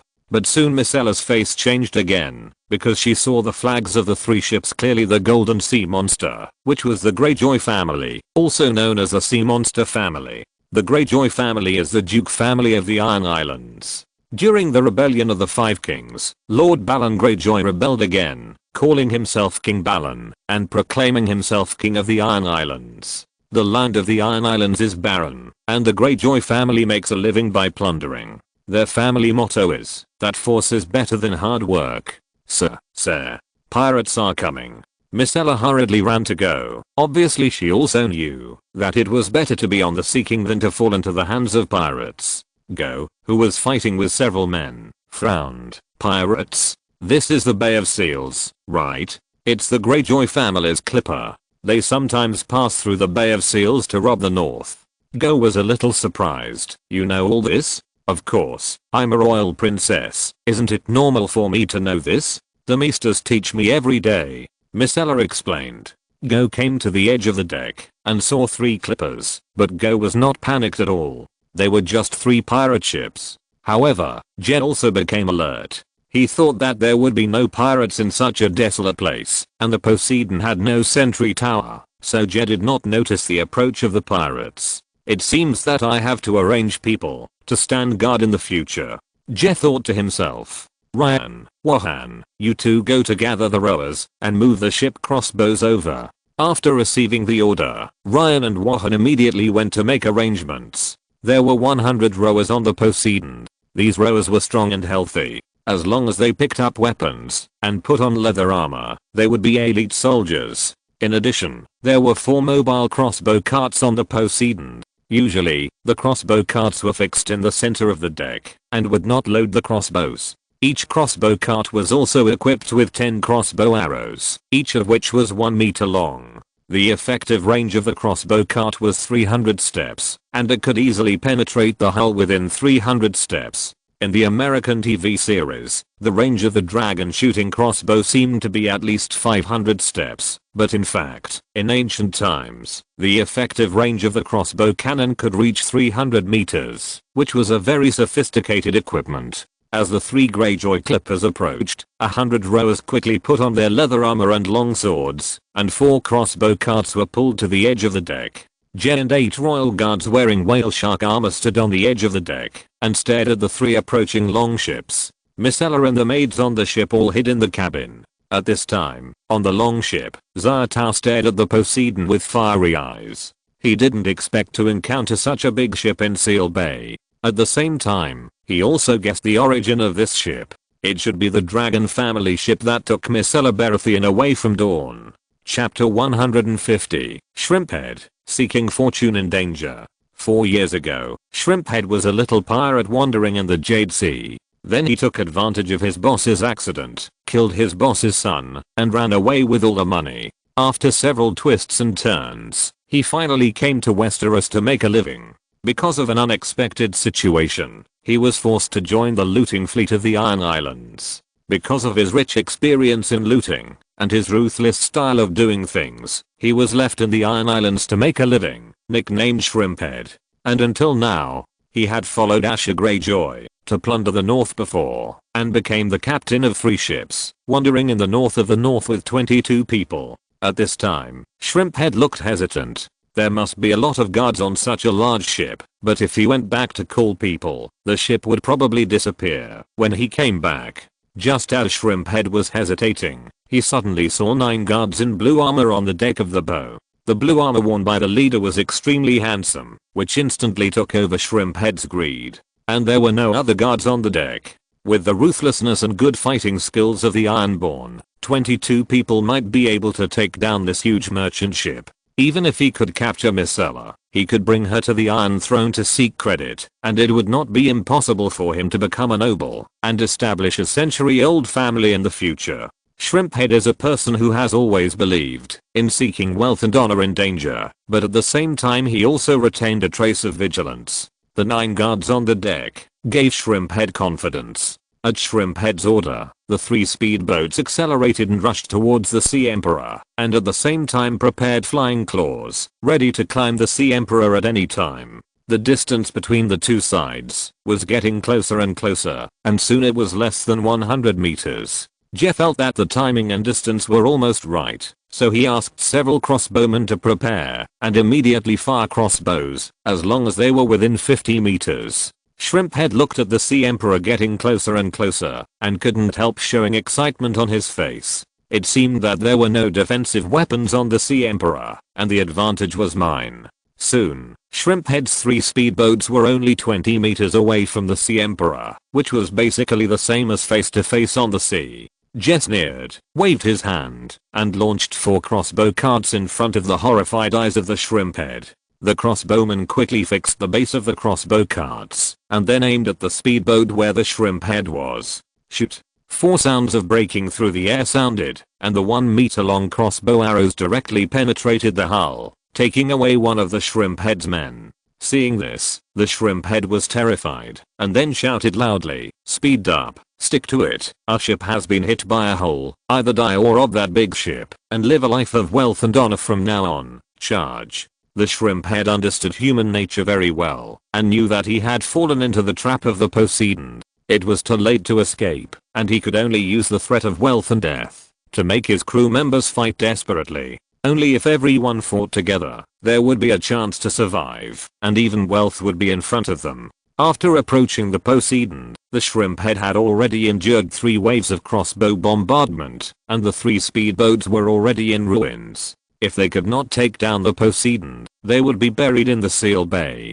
As the claws grabbed the edge of the Poseidon, the shrimp head quickly bit the long sword in his mouth and climbed up quickly. Half of the iron species climbed up with the pickaxe. It is very difficult to seize a large ship, and the most difficult thing is how to land on the deck of the large ship. Jay picked up the bow and arrow slowly and didn't care about the 3 ships of small pirates attacking the Poseidon. The 3 ships have a maximum of 40 people, and the rowers on the Poseidon are all trained soldiers. They are usually strong and healthy. There is no threat to the Poseidon without more than 400 pirates. Unless the opponent has a ship crossbow, they can directly smash the Poseidon with the advantage of numbers. Pulling the bowstring to the full, 1 arrow sent away the iron species climbing the claws. Seeing this, Voke smiled and said, "Boss, don't kill them, let them all come up. We are always abused when fighting against you every day. Let us find some confidence." Jay looked back, and Wahan and Ryan also looked expectant. So Jay put away his bow and arrows and ordered, "Watch the cabin in translator. Don't let them rush into the cabin." Voke's face was bloodthirsty. He was originally a gladiator, but after following Jack, he participated in fewer and fewer battles. Now that there was a meat target, Voke could not restrain his bloodthirsty heart. On the other side, the Iron Race climbed onto the deck of the Sea King without any obstacles. At this time, there were 17 of them left. Shrimphead looked at the 9 fully armored knights on the opposite side, and his heart sank. Although they had the advantage in numbers, they had no armor. The difference between armor and no armor is very large. An armored soldier can easily deal with more than 3 times the number of enemies. But at this time, the arrow was on the string and had to be shot. Shrimphead roared and took the lead to rush towards Jack's whale shark guards. Cut off the hands of the leader and make sure to capture him alive. Kill the rest, Jay ordered. Then Jay himself retreated to the entrance of the cabin. At this time, there were more than 100 rowers in the cabin, and a dozen maids were protected in the cabin. Jack's whale shark guards, also known as the Royal Guards, were all gladiator champions. Needless to say, their fighting power was naturally great. Although the Iron Guards were fierce and aggressive, they were still far behind the gladiators, who had been fighting in the arena for many years. Facing the fully armored gladiators, the Iron Guards with messy weapons were no match at all. Voke cruelly stuffed the long sword into the mouth of an Iron Guard. Ha ha ha, what a great skill to swallow a sword, Voke shouted excitedly. Voke had a big bald head, was 1.85 meters tall, and had broad shoulders and a big waist. At this time, he looked more like a cruel pirate than an Iron Guard. Voke's teammates had obviously adapted to Voke's madness and watched the scene without changing their expressions. To be honest, even in the arena, it was rare for gladiators to cruelly kill each other. The Iron Guards were quickly killed. Seeing that things were not going well, Shrimphead rushed to Jet, who was watching the battle from a distance. Seeing this scene, everyone was stunned. They didn't expect Shrimphead to lead people to rush to their captain. After being strengthened by Jack, Jay's physical fitness has reached twice that of an ordinary person, and he also changed his sword to a 2-handed greatsword. Usually when Jay and the whale shark guards train, they can only feel the pressure when they are fighting one against many. Facing the Shrimphead and an iron species rushing over, Jay did not panic at all. He raised his hand and blocked the Shrimphead's axe with his sword, and then kicked the other iron species away. Then Jay used force to knock the short axe in the Shrimphead's hand away, and then kicked the Shrimphead in the knee joint. The Shrimphead let out a violent wail, and his right leg was kicked out of the back, which looked extremely creepy. Ignoring the Shrimphead's wail, Jay stepped forward and killed the other iron species with a sword, and then had someone tie up the Shrimphead, and at the same time, came to the statue of Poseidon in the cabin, and began to pray. End of this chapter. Thank you very much for reaching the end. Don't forget to like. Looking for more exclusive content and immediate access? Subscribe to our Patreon. Remember, every like, subscription, or donation encourages us to continue. Thanks to everyone. See you in the next video.